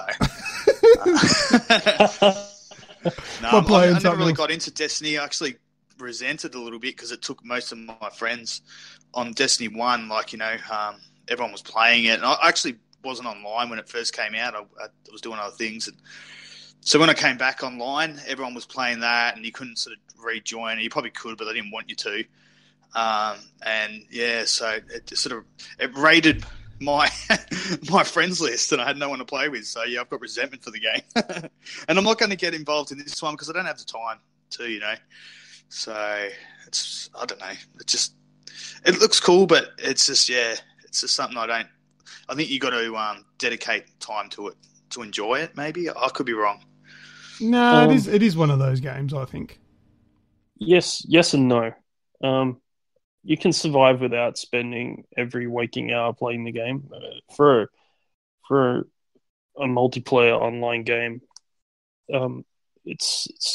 you can sink hours into it, and I've looked at some of the hour scores, and there is like literally a dude that's played for just about every hour since the game started. Yeah. And there's psychos out there. What do you think about? Oh, sorry, keep going. The big thing I think that's important with Destiny is playing with friends. Like every person I know that bags it and doesn't like it or whatever. The first thing I go was, "Did you play with friends?" And they're like, "I missed the boat." No, I played it with. And like I was late coming in. Like for the first, I missed the boat by 6 months. But I came in. Okay. I found people to play with. I had friends playing, and they just dragged me through it until I was up with them. And then it was just fun central. I didn't play anything, and there's not that much content to play. But for 3 years, I played it because I enjoyed playing with the people I played. You know, and that's addictive. That's the key thing. It's playing with people, and that's what I really enjoyed about it. The community in Destiny is unlike any other community I've ever played within. That's before what I love Destiny. about it. Before Destiny came out, there wasn't really any other game like that. So no, on the consoles anyway. So no, what do you reckon about how they're really tailoring it towards PC? I read an article where they said they want to treat PC games like first-class citizens. So it leaves the console guys as second-class citizens, and it's going to run at 60 frames, and which is standard. But like to me, they're really going after that PC market. Yeah, look, yes and no. Look, there's money to be made. They're going to go for it. That's fair. I wouldn't say they're treating them as first-class citizens because like they've literally given the console boys everything and given them nothing up until now. I think they only just finished playing their beta and it's only a week yet. Yeah. Whereas we played it like months ago and forgotten about it almost. So yeah, well, that was their words. Yeah, I don't really care. I don't really care because I mean, as long as it's, we as won't long as see when it. I play it on my console, I have fun. Yeah. I really don't give a crap what they're doing on PC. Yeah. Yeah, I mean, look, it'll run at 60 frames on PC, but that's because they've got the option to have the power that'll do it. Whereas on console, well, they did come we out don't. and say they can't do it on the Pro. No. And they said they were going to look at it for the X, but the X is not even out yet, so why would they... The game's releasing before the X, so there's no reason for them to talk about it until the X is out. You could think of other political reasons why they probably wouldn't do it on the Xbox versus the PlayStation. It won't. Yeah, well, they did deny that. Parody, but yeah. It won't do 60 frames on the Xbox or the PlayStation. I'll make that prediction. The reason why Destiny can't perform that well on the consoles is because of CPU power, not GPU power. There's enough GPU power there to run the game at 4K, but there's not enough CPU power to process it fast enough to give us the 60 frames. It's just an impossible feat. That's from the research I've done, and maybe a little bit of guesswork as well. Well, they haven't denied the Xbox, but the Xbox is not even out yet. So it's not. Why would they talk about it? It's not. They're trying to promote the game for the consoles that are out there. Yeah. So which is the Pro and the PlayStation 4 and the Xbox. So, but they have come out and said that they can't do it on the Pro. Yeah. So you'd think that the same thing would happen with the Xbox. Yeah. Say so. All right, well there you go. That's some Destiny 2 stuff there. Let's move on to the next segment, which is user created content. All right, so first up in user created content, I'm going to go through the likes from the user created content posts on our Facebook page, and we've got a few here, so I'm going to rattle them off my tongue right now. Rusky Big Muskie, or Russell Biggerstaff, George Schneider, Jacob Scrivener, Andrew Ferrallas, Craig Hamilton, Tim Berrand, Peter Teagle, Zach Vanden Boogard, and James Pearson with a late addition there. Thank you very much for liking our post there on the page. That really does help us with our reach and getting across to other people, so you get a shout out on the podcast for that one. All right, now it was an open slather user-created content for this week, and I've got a couple of comments on here. Not too many, but I've got a couple of special ones here. Craig Hamilton has posted up a photo of some horrid PlayStation Gold wireless headphones. Now, he says here, my PlayStation Gold Bluetooth headphones are hanging on for dear life, and that is not an understatement. Yes, Craig, yes, they are. God, if you're wondering what I'm talking about, go across to the Facebook page, check out this week's user-created content, the picture of the Skyrim truck, and have a look at the comments. Craig's got a picture of his headphones there, and they're covered in duct... what is it? Masking tape. Masking tape, holding the poor bastards together. And I'm pretty sure the left-handed ear cup is not meant to swivel the way that it's swiveling in the picture. No, I don't think so. Craig asks us, any recommendations for a new bit of kit? He's watched our video for the Astro A10s, and his budget's probably around the $200 mark. I mostly game alone, so sound quality is important, but I do from time to time do some online chat. Any help will be fantastic. For reference, here's a photo of my poor old headphones, so go and have a look at that. Now, if you've got $200, by the looks of how you look after your headphones, I'd recommend buying 2 Astro A10s. And keep one of them in the cupboard as a spare. But as a spare. Look, the Astro A10s are only $100. They're really cost effective. So if you want to take your spare $100 from your budget and put that towards a game, that's an option. But these are wired headphones, which will go cross-platform and go on Xbox, PlayStation, PC, and what have you. So that's one option. If you didn't want to go for the gold ones again, they're about $130. The A20s are coming soon, aren't they, Snoogs? They are indeed, and they're same sort of quality as the as Astro really in general, but they're wireless, aren't they? They're wireless ones, yeah, and they're going to be about I think they're a tad under $250. Mm-hmm. It does blow the budget a bit, but well, there's the ROG Strix headsets as well. So we've actually got a review up on the website about a set of them. 7.1 surround sound when they're plugged into the PC. Otherwise, it's stereo, but they're big. They've got really good, strong sound. And if you go to a PC shop, you can usually pick them up for about $180. Okay, all right. So that's in the budget. And me personally, I really love my Rig headset that I've got. Yep. That was only $100 as well. So which one's that Rig? Which Rig? The 500p, I think. 500 HS or something. What are they? The 500E, the HS, and the whatever. They're all the same sort of things, but for different ones. But yeah, I use it on the PlayStation, the Xbox, the phone, the PC, and yeah, works pretty well. All right. Well, look, my recommendation would be the Astro A10s, or if you can get your current headphones to hang on for the release of the A20s. That's a good choice for Astros. They're a little bit over your budget, but if you can stretch it, that's a good choice for wireless. As for that's probably about all that I could recommend. Those ones. What about Stick? What do you use? Oh, sorry, Greg. No. Me personally, I'm a big Turtle Beach fan. Yeah. We were only talking about this before. Me and Snooks, I brought my Turtle Beach ones along, and he goes, "Those are the same original ones you bought with the Xbox One when you first got it." And I'm like, "Yep." He's like, "I've gone through 3 headsets. How are you still using the same original ones?" I can't kill them. They're good. They sound wonderful. They're probably not the best. They're probably not the top of the range when it comes to sound, but they do sound really good.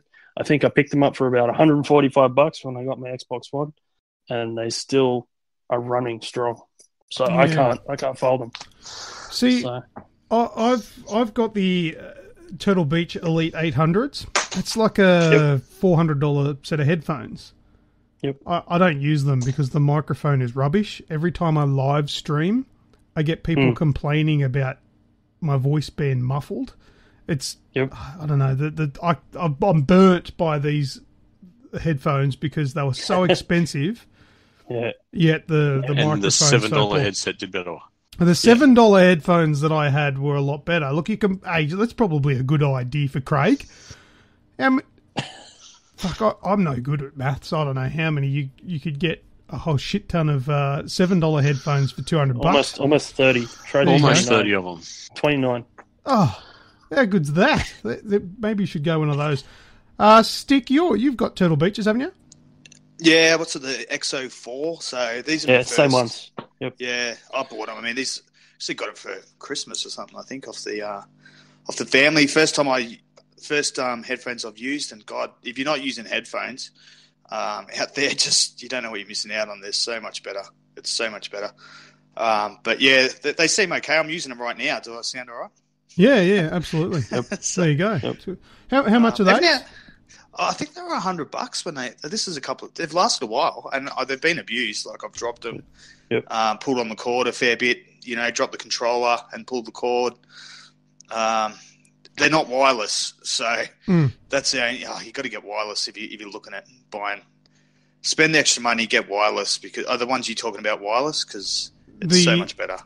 The Astro, the A10s, they're $100. Yeah. They're wired. But the A20s that aren't out as yet, they'll be wireless. Yeah.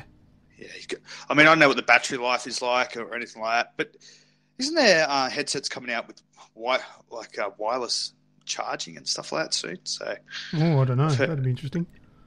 Yeah. But yeah, they got a dock, basically, haven't they? You put them on a dock when you finish, so they should last a while. Yeah, well, it depends on what my headphones do have a dock. They've the Elite 800s. They've got a dock. And look, the sound quality is absolutely brilliant, and it's got Bluetooth in them and everything, so I can take phone calls while I'm playing video games without having to do anything. It's all great. It's just the microphone sucks balls. Yep. So if the microphone doesn't matter, the Elites are quite good, but it's important for me. So I can't wait to get. I can't wait to get the next headset. I want to spend some money on it next time. Well, get 7.1 or whatever it is, surround sound or whatever you can get. Just go full hog because it's so important to the enjoyment of the game. The sound is a massive part of it. Hang out for the Lucid Sound. I think it's the LS35s. Yeah. They're going to connect wirelessly to the Xbox without a dongle.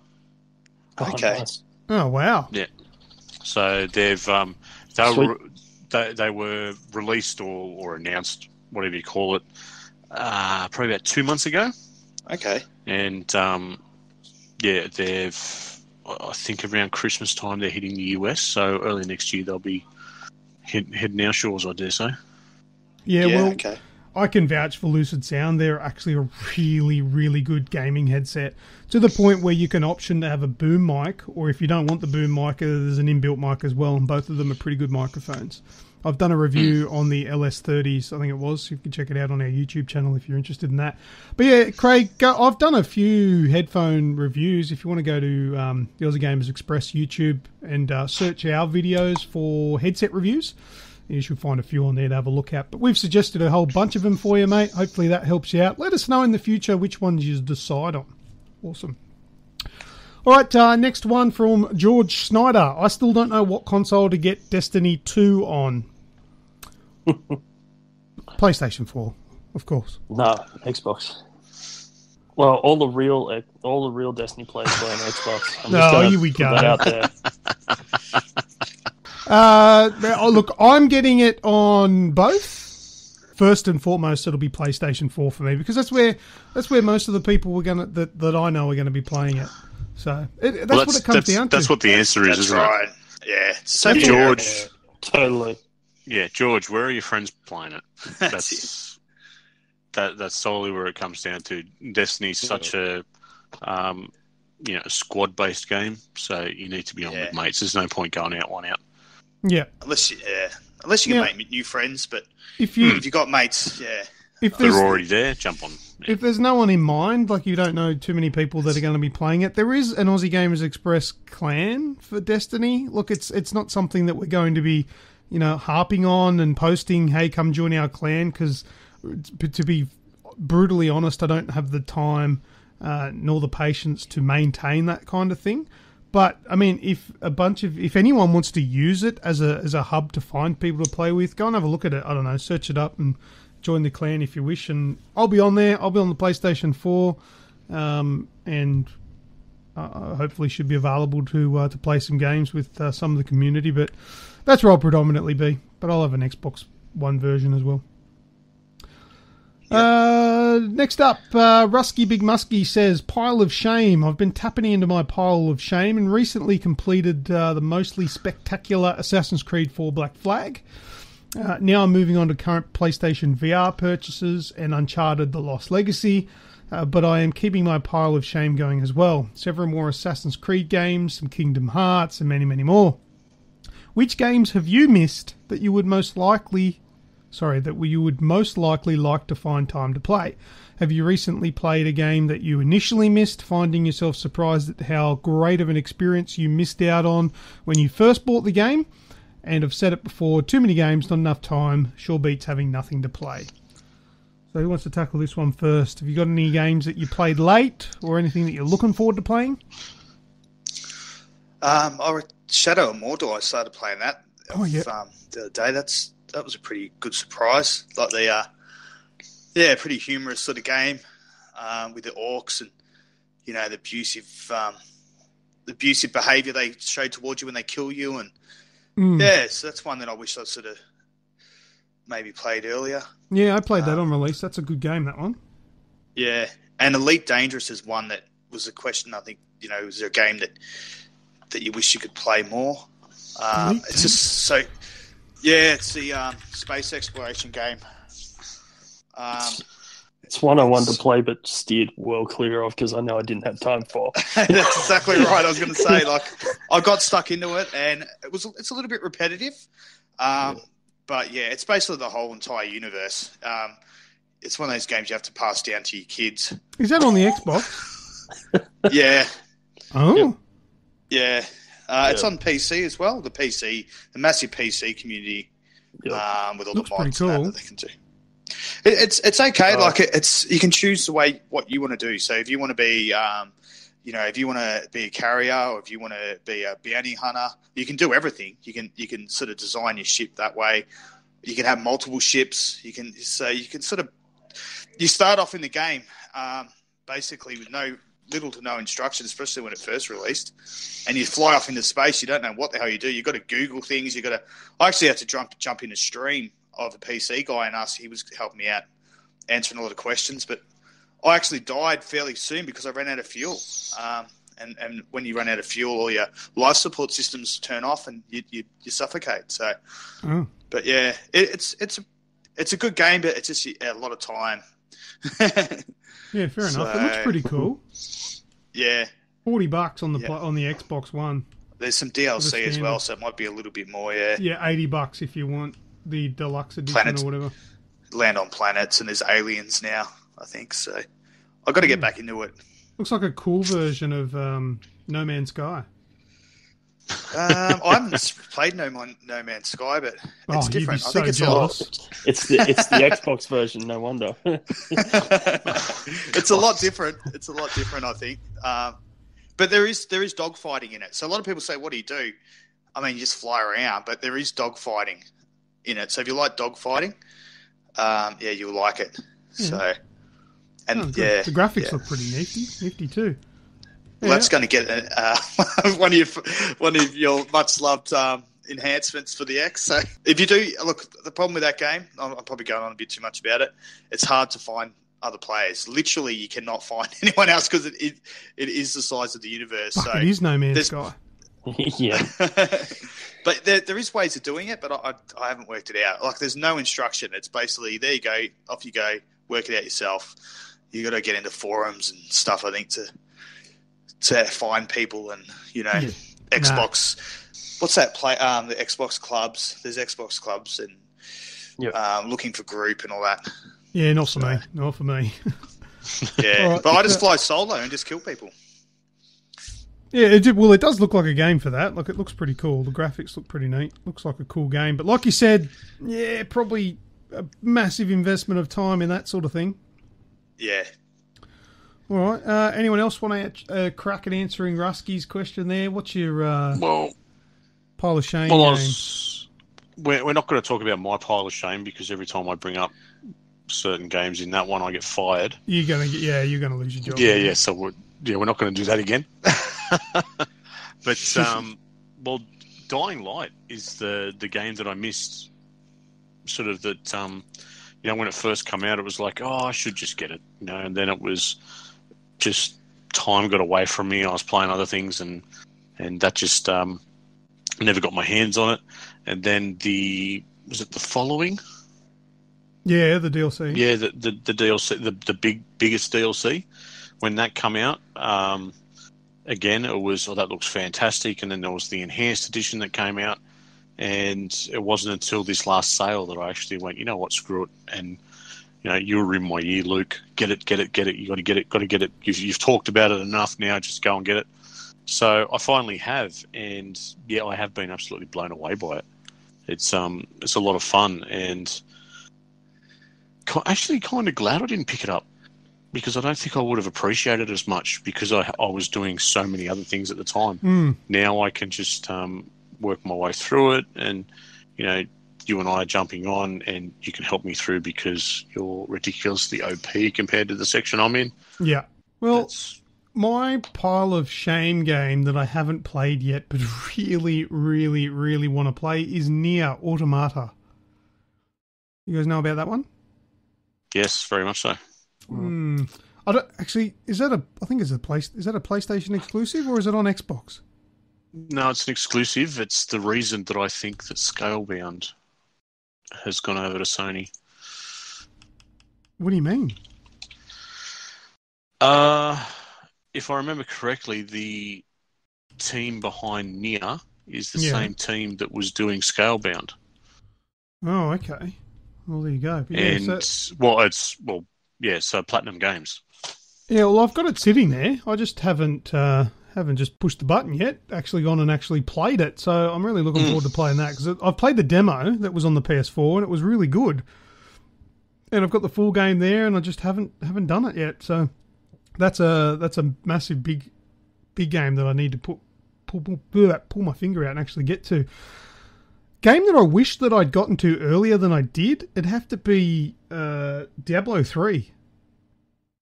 Now, we're going back a little while now, but I didn't play or know really anything about that game until it was almost released on the PlayStation 4 and the Xbox One. And that was the first time I played through, was when it released across on the current consoles. I didn't know anything about it, never played Diablo 1, 2, nothing. That was the first one I got onto, and it's a shame I missed out on those, because I reckon I would have liked them, but didn't know anything about them. And nobody told me any different. I have some friends that are begging me at the moment to get it and play it with them, so I'm kind of in the same boat. Yeah, Do I? You've not played it before? No, I haven't played any of them before either. I'm aware of them. But, Max Power from our podcast, funny name, I know. He loves that game. So yeah, he raves. Power. It's but you mustn't touch. Sorry. No, you're right. Have you played it, Steve? No, I haven't played it. I've seen a couple of videos on it, but haven't played it. Nice. So sorry. No, all good. Anything else on that one? I think that's about it for user-created content. So we did confirm that the best place to play Destiny 2 is on Xbox. Do we? For you it is. Okay. for you and for Greg, because that's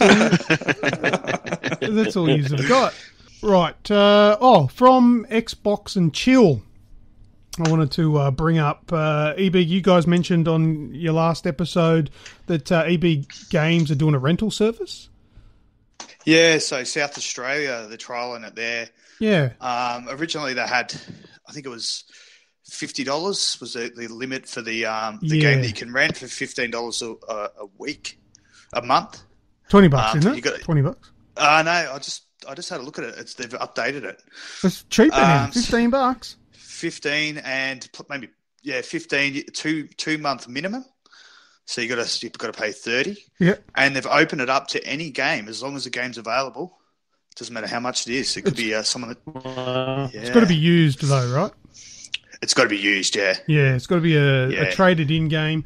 You can pick any game you want for $15 a month, one at a time. Is that right? Yeah, it's one at a time. I think you can upgrade for extra money and you can get a couple. Yeah, so you can pay like $25 and get 2. I remember they used to do this kind of service with Blockbuster Video. They did it locally here.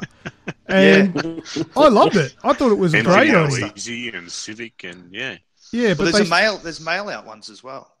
Yeah. You can do the mail service through there's getgaming.com.au that do it as well. So does that mean if you walk in there with the Get Gaming website open on your phone, it doesn't match the price, or? I think Get Gaming is more expensive. But yeah, look, I personally won't do it because, I can't recall who it was. I think on your podcast was saying that we prefer to buy our games. We like to keep them. Yeah, but, it's not a bad idea for some people, but not for everyone. So that's coming. Yeah. But I don't think they're doing it here at the moment in Sydney. I think it's South Australia. South Australia's given it a crack to see how it goes for the rest of the country. But I reckon it'll probably catch on. Should be popular enough, I think. It's not a bad deal. Yeah, I mean, $15. I mean, if there's a lot of games out there that is like, we've got a lot of games coming out over the next couple of years, and you could probably do it just for a couple of months, $30. Get it's a few single player games, finish them. Yeah, or you could do the other little sneaky thing that a lot of people have been doing for the last, I don't know, probably 10 years. Take it back. Just go and buy the game and then return. That's 7 days. It's 7 days for nothing. But they still do that. Yeah, I haven't bought it. I just buy digital now. But I think if you're not a certain, what's their membership called? Something to do with rabbits. Yeah. Oh, you got carrots and stuff. There's But carrots there, yeah. If you're not a certain level, I think there's a limit to the amount of times you can do it. So if you're only like level 1 noob, you can only do it maybe two times in a month or so or whatever. But if you're a high enough level, I think they give you unlimited returns where you could just screw you $15 a month. Just do it for nothing. All you got to do is put in a full bond. That's all it is. Yeah. And you get 7 days. But anyway, not a bad idea. See how it goes out of South Australia. That's it. I mean, they'll probably push it too. They'll probably be talking to every customer about it because I know EB Games, they're pretty full on with their staff, getting them to sell the insurance and all that sort of stuff. Yeah. I've seen a few articles on EB Games, unhappy employees. Shout out to Kyle. Actually, I probably shouldn't say. You might get him in the shit. So, but yeah. No, don't get anyone in trouble. We might edit that out. He doesn't work there, but yeah, so one of his friends does, and he said that they're pretty full on. As it's not all fun and games. So, no, it's a big company, so they would be pushing certain agendas, I guess. But anyway, to sales targets and stuff. Let's move on in the sake of saving the job of a mate of yours. All right, fuck you, EB Games.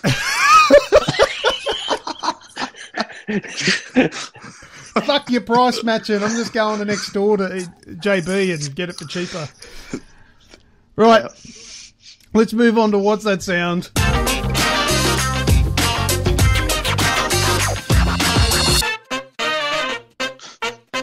All right, now this is arguably the best segment of the show. I think so. Anyhow, I enjoy it the most. We've got all of us on board now. Well, even including myself, because Repremier has given us the sound for this week, so we can all play this one. But let's get last week's out of the way, which was the one that I brought, so I knew the answer. And I think Snoogs, I was going to give you double points if you got it, but I don't think you did. Is that right? No idea. I was trying to. Trying to pick just even the type of game that it was, and couldn't even get close to it, I don't think. All right, well let's have a listen to last week's What's That Sound. You guys can have a crack now if you think you know it.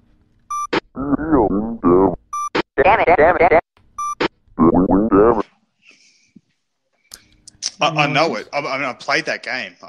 It's annoying, isn't it? I've played it. I know I have. Yeah. I said Sims. I got nothing. You got nothing? No, I got nothing. All right, I'll give you the answer. It's not from the PS1. It was actually a Super Nintendo game, this one.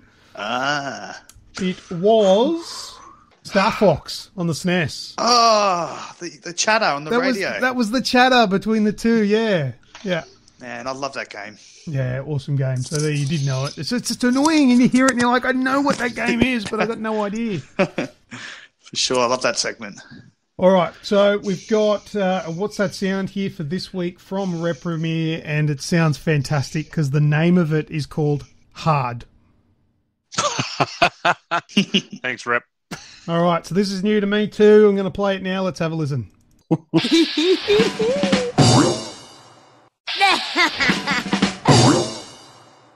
But just the same thing. Yeah. What the fuck? I know. What the fuck? That's it. That's finished now. What the hell is that? Wow. I know it. I mean, I've heard it. Oh, have you? Yeah. Oh, It's ringing a wow. bell. The Oh. laughing. I can't guess now, can I? Because You can say it if you, yeah. Yeah, and if it's right, say it as many times as possible. Shut Roger, up. wasn't there a Roger the Rabbit or whatever game? Yeah, Jazz Jack Rabbit or Jazz Jackrabbit. it's something. Is that Cliffy Blazinski game? Mate, I don't know. Because I don't know the answer. I can't get the answer till I get it off Ripper Me later, so I don't know. Yeah, remember that cartoon movie? Had the Oh, rabbit? Who Framed Roger Rabbit? Wasn't there a game for that? Oh. Doesn't sound like Jeez. something Rip maybe would pick. Oh, I don't know, maybe. Look, I'll play it again. He comes up with some weird and wonderful stuff. He does. It goes for ages. I'll play half of it again. Hang on, let's have a listen.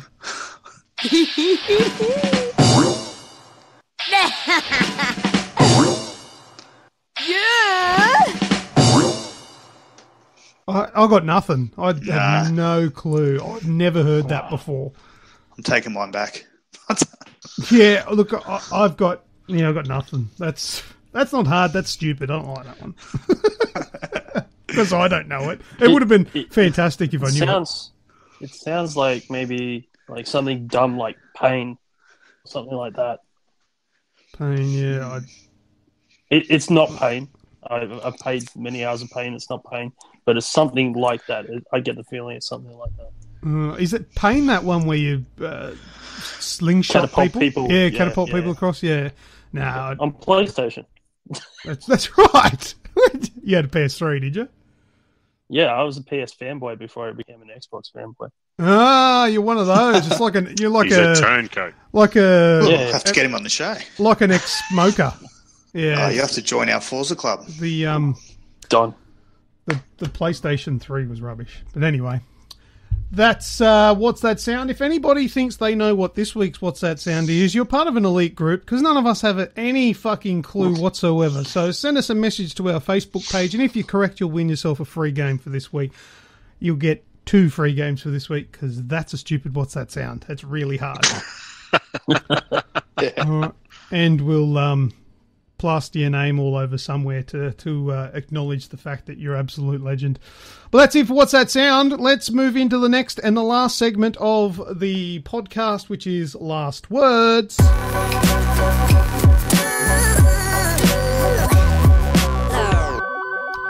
Right, all right. I'm going to go first with Last Words because there's something special I want to share. Last week, Snoogans, I don't know if you remember. I don't know how I remembered because I'm normally the one that forgets all this shit. But last week we mentioned that we were talking about me falling asleep in doorways. It was part of user-created content. And then I said, and I promised that I would bring the sound file across from when Thorncliffe, your brother, fell asleep during a show where we were interviewing a special guest, Alex Byram, who was working on the game Go to Hell Dave. Yep. I got it. Yeah, we're gonna put it for user created content this week, but because we're recording so early in the week, it hasn't gone up yet. What hasn't gone up yet? I was going to do get the community to tell us about their stories when they fell asleep.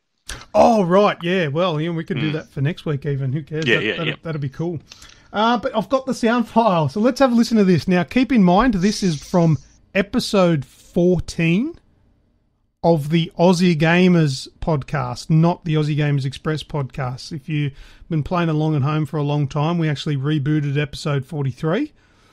So this is from the 30th of January 2014, this episode was recorded. And there's a Pommy accent that you're going to hear in there. That's actually Alex Byram. And you'll hear Reprimere, you'll hear myself, you'll definitely hear Thorncliffe at some stage. And you'll also hear good old Chapo, one of the original and greats from the original podcast days. All right, so let me get this playing without further ado. Where is it? Here it is. Yeah, he was pretty cool. He had his revolver thingy shooting off the walls, bouncing the bullets and shit. Especially like in Metal Gear 4 when heap. It's just his arm attached to liquid, and you have that massive slobber knocker fight. Like that bit, I thought it was awesome, but I was laughing my head off because it's just two pensioners punching the crap out of each other. That's what it was. And every time he punches him, he just goes, "Yeah!" And I'm just like, how cheesy is this? We're old. But I must say that what's his name? The Psycho Mantis from the original one. Yes. He was pretty cool. That was probably one of the best boss battles that I've had in forever. Yeah, I'd agree with that. I think Sean wanted us to say Zeus. Was it Zeus that he? Yeah, Zeus From God of War. I don't know, God of War 2 maybe. There we go. I heard a snore.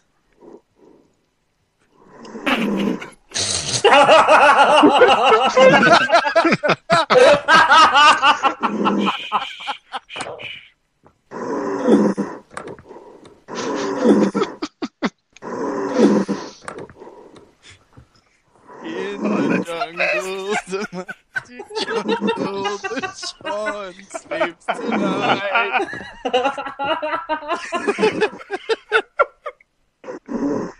Oh, this is so good.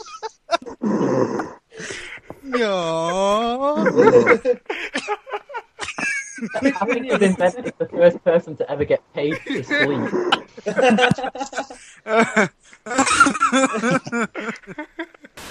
All right, that's it. So there you go.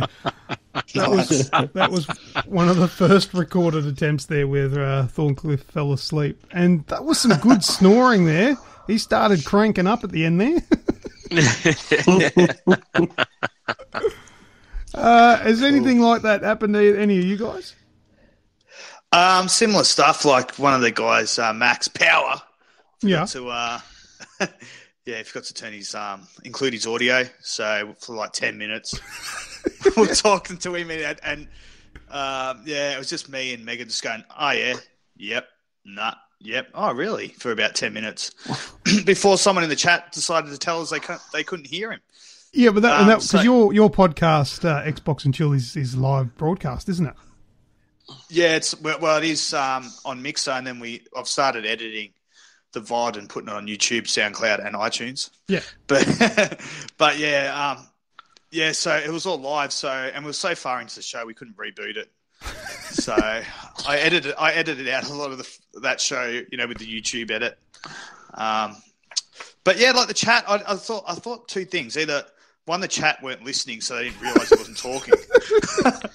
Or two, they just didn't care. They didn't want to be rude. They're just being polite, man. Yeah, it was weird. So anyway, he's done it a couple of times actually, Max. So for every show now, because on Xbox you've got to include your audio. It's actually an easy thing to forget to do. And he actually, long story long, but he actually took off just before we started. So when he came back, he forgot to include his audio. Okay. He's done it a couple of times. He doesn't do it anymore. Yeah, what they need to do is have an option there to always allow. Definitely. Like, why don't they? I don't know. Well, also for my last words, I've got some special trivia that I've put together. Okay, and this is specifically aimed at you, Stickfiga. Oh shit! Okay, but seeing as though you've got Greg on board, if we can hear him, I'll let him try and help because he's an Xbox as well. So this is all based on the Xbox, Microsoft stuff. Yeah, sorry. I was going to say, I like the way you've waited right to the end of the show when you've worn me down, and my defences are low. Okay, let's go. So we've got 5 questions for you. Let's see how you go. Question number 1. What year was the Xbox 360 released? Is it 2001 or 3? 3, I thought. The Xbox 360? Yeah, I know it's an odd number. Yeah. 2005. 5. I knew it was an odd number. Ooh. I could have done some maths there and worked it out, but yeah. Maths. We don't do maths. Neither do I, so I probably would have got it wrong. So, All right. That's again, twice. That's the first one down. All right. Question number 2. How many redesigns of the Xbox 360 are there? So cosmetic. They had that. No, not cosmetic. So like the hardware? Like kind of cosmetic, but yes, the different hardware, so the different console. And I'm not including like the arcade and the pro and all that, just the look of the console. If you look at it, how many different ones are there? I thought there was only one. No. No. Try again. Hang on. You got to include There's the correct number is including the original. 2. All right, so you're saying 2. Greg is actually correct. If anyone heard him, I heard him say 3. The answer is 3. There's the Xbox 360, which released in 2005, and then there was the Xbox 360S, which was the slim one. Yeah. But then around the time that they've announced the Xbox One, I believe it was, they released the Xbox 360E. Ah, the Elite. So, it wasn't Elite. It was just an E. It was weird. It was that bluey-shaped one as well. Bluey-coloured one. Stick, you're not doing too good here. This was supposed to be catered for you to show how much you love your Xbox. Let's see, what do we got here? I'm not a fanboy after all. Question number 3. What was the hard drive size for the original arcade Xbox 360 console? 10 gig. That's not correct. Or 12, wasn't it? Wasn't there one that was 12? Not correct. Yeah, I'm thinking low, obviously. 8. 8 gig is not correct. Ah, shit. Help us out. Help us out. Where's my? Can I phone a friend or? Is Greg in the same room as you, Snooks? No, he's out the other end of the house. Oh, okay. Hang on a second, Greg. Can you give us some insight? 16. 16 gig. That is not correct. Not correct. Not correct. 32. No. 20 gigabyte was the hard drive size. 20. So there you go. All right. Question number 4. When was the date that the Xbox One originally released? So what's the date? The Xbox One was released on the market. Yeah, 2000. For us to buy it. 2013 in December, wasn't it? November, December 2013. You've got to give me the date, man. How do you not know? Come on. The date. Ah, shit. Poor bastard. Tearing him to shreds. Got as close as I was going to get. What did Greg say? November 12th. Oh, dude, that's a really close guess. Or did you just Google it? No. No, I'm the Google site's I'm almost covered in sweat here, so does Greg? My fingers wouldn't work on the touchscreen anyway. So does Greg know? No, that's as close as I'd get. Well, it could be 13 because that's unlucky, and they had a pretty unlucky fucking launch, didn't they? So, mate, that wouldn't have saved them. 22nd of November 2013. So you almost got there. You said the 12th of November. All right. This one, hopefully, this is the one you're going to get right. Name any Xbox One launch title. That's easy. So, Rise, Son of Rome. Is that the one you're saying? Yeah. Are you 100% Forza sure? 5, was it? I'm pretty sure that was day one, wasn't it? That was their showcase game. One of their showcase games. And wasn't Sunset as well? Was that on this? Sunset Overdrive, yeah. Sunset was one of them. Yeah. No, Sunset Overdrive wasn't. Launch game. Oh, Halo. Anyway, you've picked Rise, Son of Rome. Is that correct? Can I change it to Halo? Halo's not right. Okay, we'll leave it at Rise then. I'm pretty confident with Rise. Rise, Son of Rome. Until 2017, but I got it. Yes.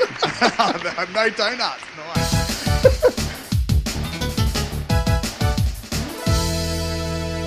Congratulations, you don't have to do a nutty run. Noodler. Nice. You had me doubting yourself there, too. I know, what an arsehole. I'm so sorry. I didn't mean to put you through that, but kind of did. Yeah. Sorry. That's all right. I'll never come back again. Okay, keep going. Keep going, because this is the last time you're going to fucking have me on your show, you arsehole. Wait till you come on my show again. Oh, no. I'll stick max power onto you. Oh, no. Lining them up. I'm gone. Charge him up. All right. Has anyone else got any last words? No? No, I don't have any this week. I mean... So, yeah, well, it was Father's Day last week. Mm-hmm. So you've already said a happy Father's Day. What did you all get? Anyone get anything gaming exciting? I got an IOU for one copy of Destiny 2. I wasn't sure where that was going. No, it's Father's Day. I got it for my daughter. Stick, what did you get, man? I must be a shit dad because all I got was I got a little toolbox my little fella made at daycare with like little tools in it, handmade. Little paper one, and with Happy Father's Day, the best dad in the world. And then he did a drawing with Happy Father's Day, love Levi, with me and him kicking the footy again, and we're both smiling, thank God. But that's all I got. I didn't get anything fucking gaming related, so yeah, I'm not happy. Oh, that's lovely. Oh. Yeah, but your kids are really young, dude. Oh no, I'm only joking. All good. I'm only joking. I was really happy. I got the playgroup stuff as well. I got a couple of paper ties and got some real socks. I think my wife picked them up just to be a smart ass. And a brownie. So I'm sold with that. Something my wife made me a chocolate brownie. The kids brought it in with some ice cream in the morning, and that won me over for the day. Lovely. Good stuff. I also got a tie-dye tea towel as well. Oh, nice. Yeah. Groovy. Which I've hung it up on the wall. I've stuck it in you can do the dishes while on acid. I've stuck it on the wall, and a little fella, the vents, I sort of stuck it up there, so above my bed. He's not happy. He's like, that's a tea towel, Dad. Come on, Dad, what are you thinking? Yeah, so I'm going to leave it up there just to annoy him for a few days. Oh, dear. All right. To finish off, Stick, do you want to give your podcast a bit of a plug, man? Or not? Or not? He's put himself on mute. There we go. Fuck yeah, I'll do it. You do a better job. Yeah, well, just I don't know. We're on Mixer, Down Under Gaming, or one word, if you want to follow us there. But we do a live stream there, and this upload it to YouTube, SoundCloud, and iTunes. SoundCloud, or if you just search Doug Podcast, so DUG, not DUD, DUG Podcast, you'll find us. You'll find the YouTube channel and Xbox and Chill on iTunes. Love to get some more subs. Yeah, especially Australians. Australians is where we love the Aussie. We've got about 70% Aussie audience, so which we're pretty stoked about. Yeah, so none of you bloody Japanese and all that sort of stuff. It's extremely racist. It is, yeah. Just I want Australians only. Australians get Australians. We have a large Japanese following on this podcast. I think you may have just upset them. Japanese, hey, who's being racist here? Because they could be Japanese, but they live in Australia. So well, I'm talking about the people that are actually in Japan. Okay, if you're in Japan, heads up, because you're probably going to fucking get blown up soon. But I sincerely hope not. Oh, edits at the ready. Yep. At least it's right at the end. Easy to find. Control D. So. Yeah. Oh dear. Sorry about that. That's all right. And on that note, I'm gonna get videos made out of me on Twitter. Yeah. Actually, a big shout out to Prophet. He'll make another one.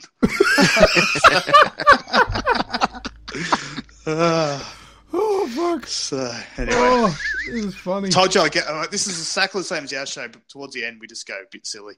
Well, this is the segment for it, man. It's fucking last words. It's the mess. All good. That's it. All right, are we done? All right, thanks for having me on. Too. Thanks for coming on, man. Very, very happy to have you on the show. And for our first week of having someone on special, it was really great. And I'm looking forward to the next guest. Yeah, and hopefully we'll have you again in the future. And I'm a little bit worried about me coming on your show again because I did put you through the ringer. But I kind of Snoogs as well. I kind of warned you though, didn't I? Yeah, I did. We'll probably have to. Yeah, you did. You definitely did. I've been shitting myself all day, to be honest. So, but we'll have to get you both on because you said you guys are a team. So yeah, for sure. I'm sure Snoogs will be up for it. I'm speaking for Always him up here. for it. That's all right. All good. That's it. All right. Just well, you have to give me some notice to update the Xbox. That's it. You can join on your PC party chat. It's you amazing. can. You can. That's right. All right. Well, that brings us to pretty much the end of this week's show. Thank you very much to everyone that was on today. Thank you very much to everyone who's listened, and thank you especially can't speak English. I'm tired. I need to go to bed. To everyone that gave us content for user-created content. That's really awesome. Thank you very much. Keep up the hard work, and thanks again for listening to the show. As always, this is going to be confusing because there's more people in this one this week, but I'm Lucas. I'm Grejio. I'm Stinkfinga. And I have been Snoogs. And I'm going to be fucking busy with the editing stuff. I never made it that far into your podcast. No, I have. Arsehole. See ya. I'm on fire. No. That's it. We are finished for another week. We are packing up our bat and ball and we're going home. If you're keen for more content before the next show, then head over to the Aussie Gamers Express Facebook page and give us a like. And check out our website at www.aussiegamersexpress.com. We are also on Twitter, YouTube, Instagram, and every other social network that you can think of. Except that weird one that no one uses. You know the one. This podcast is also available on iTunes, Stitcher, and TuneIn Radio. See you all next time on the Aussie Gamers Express Video Game Podcast.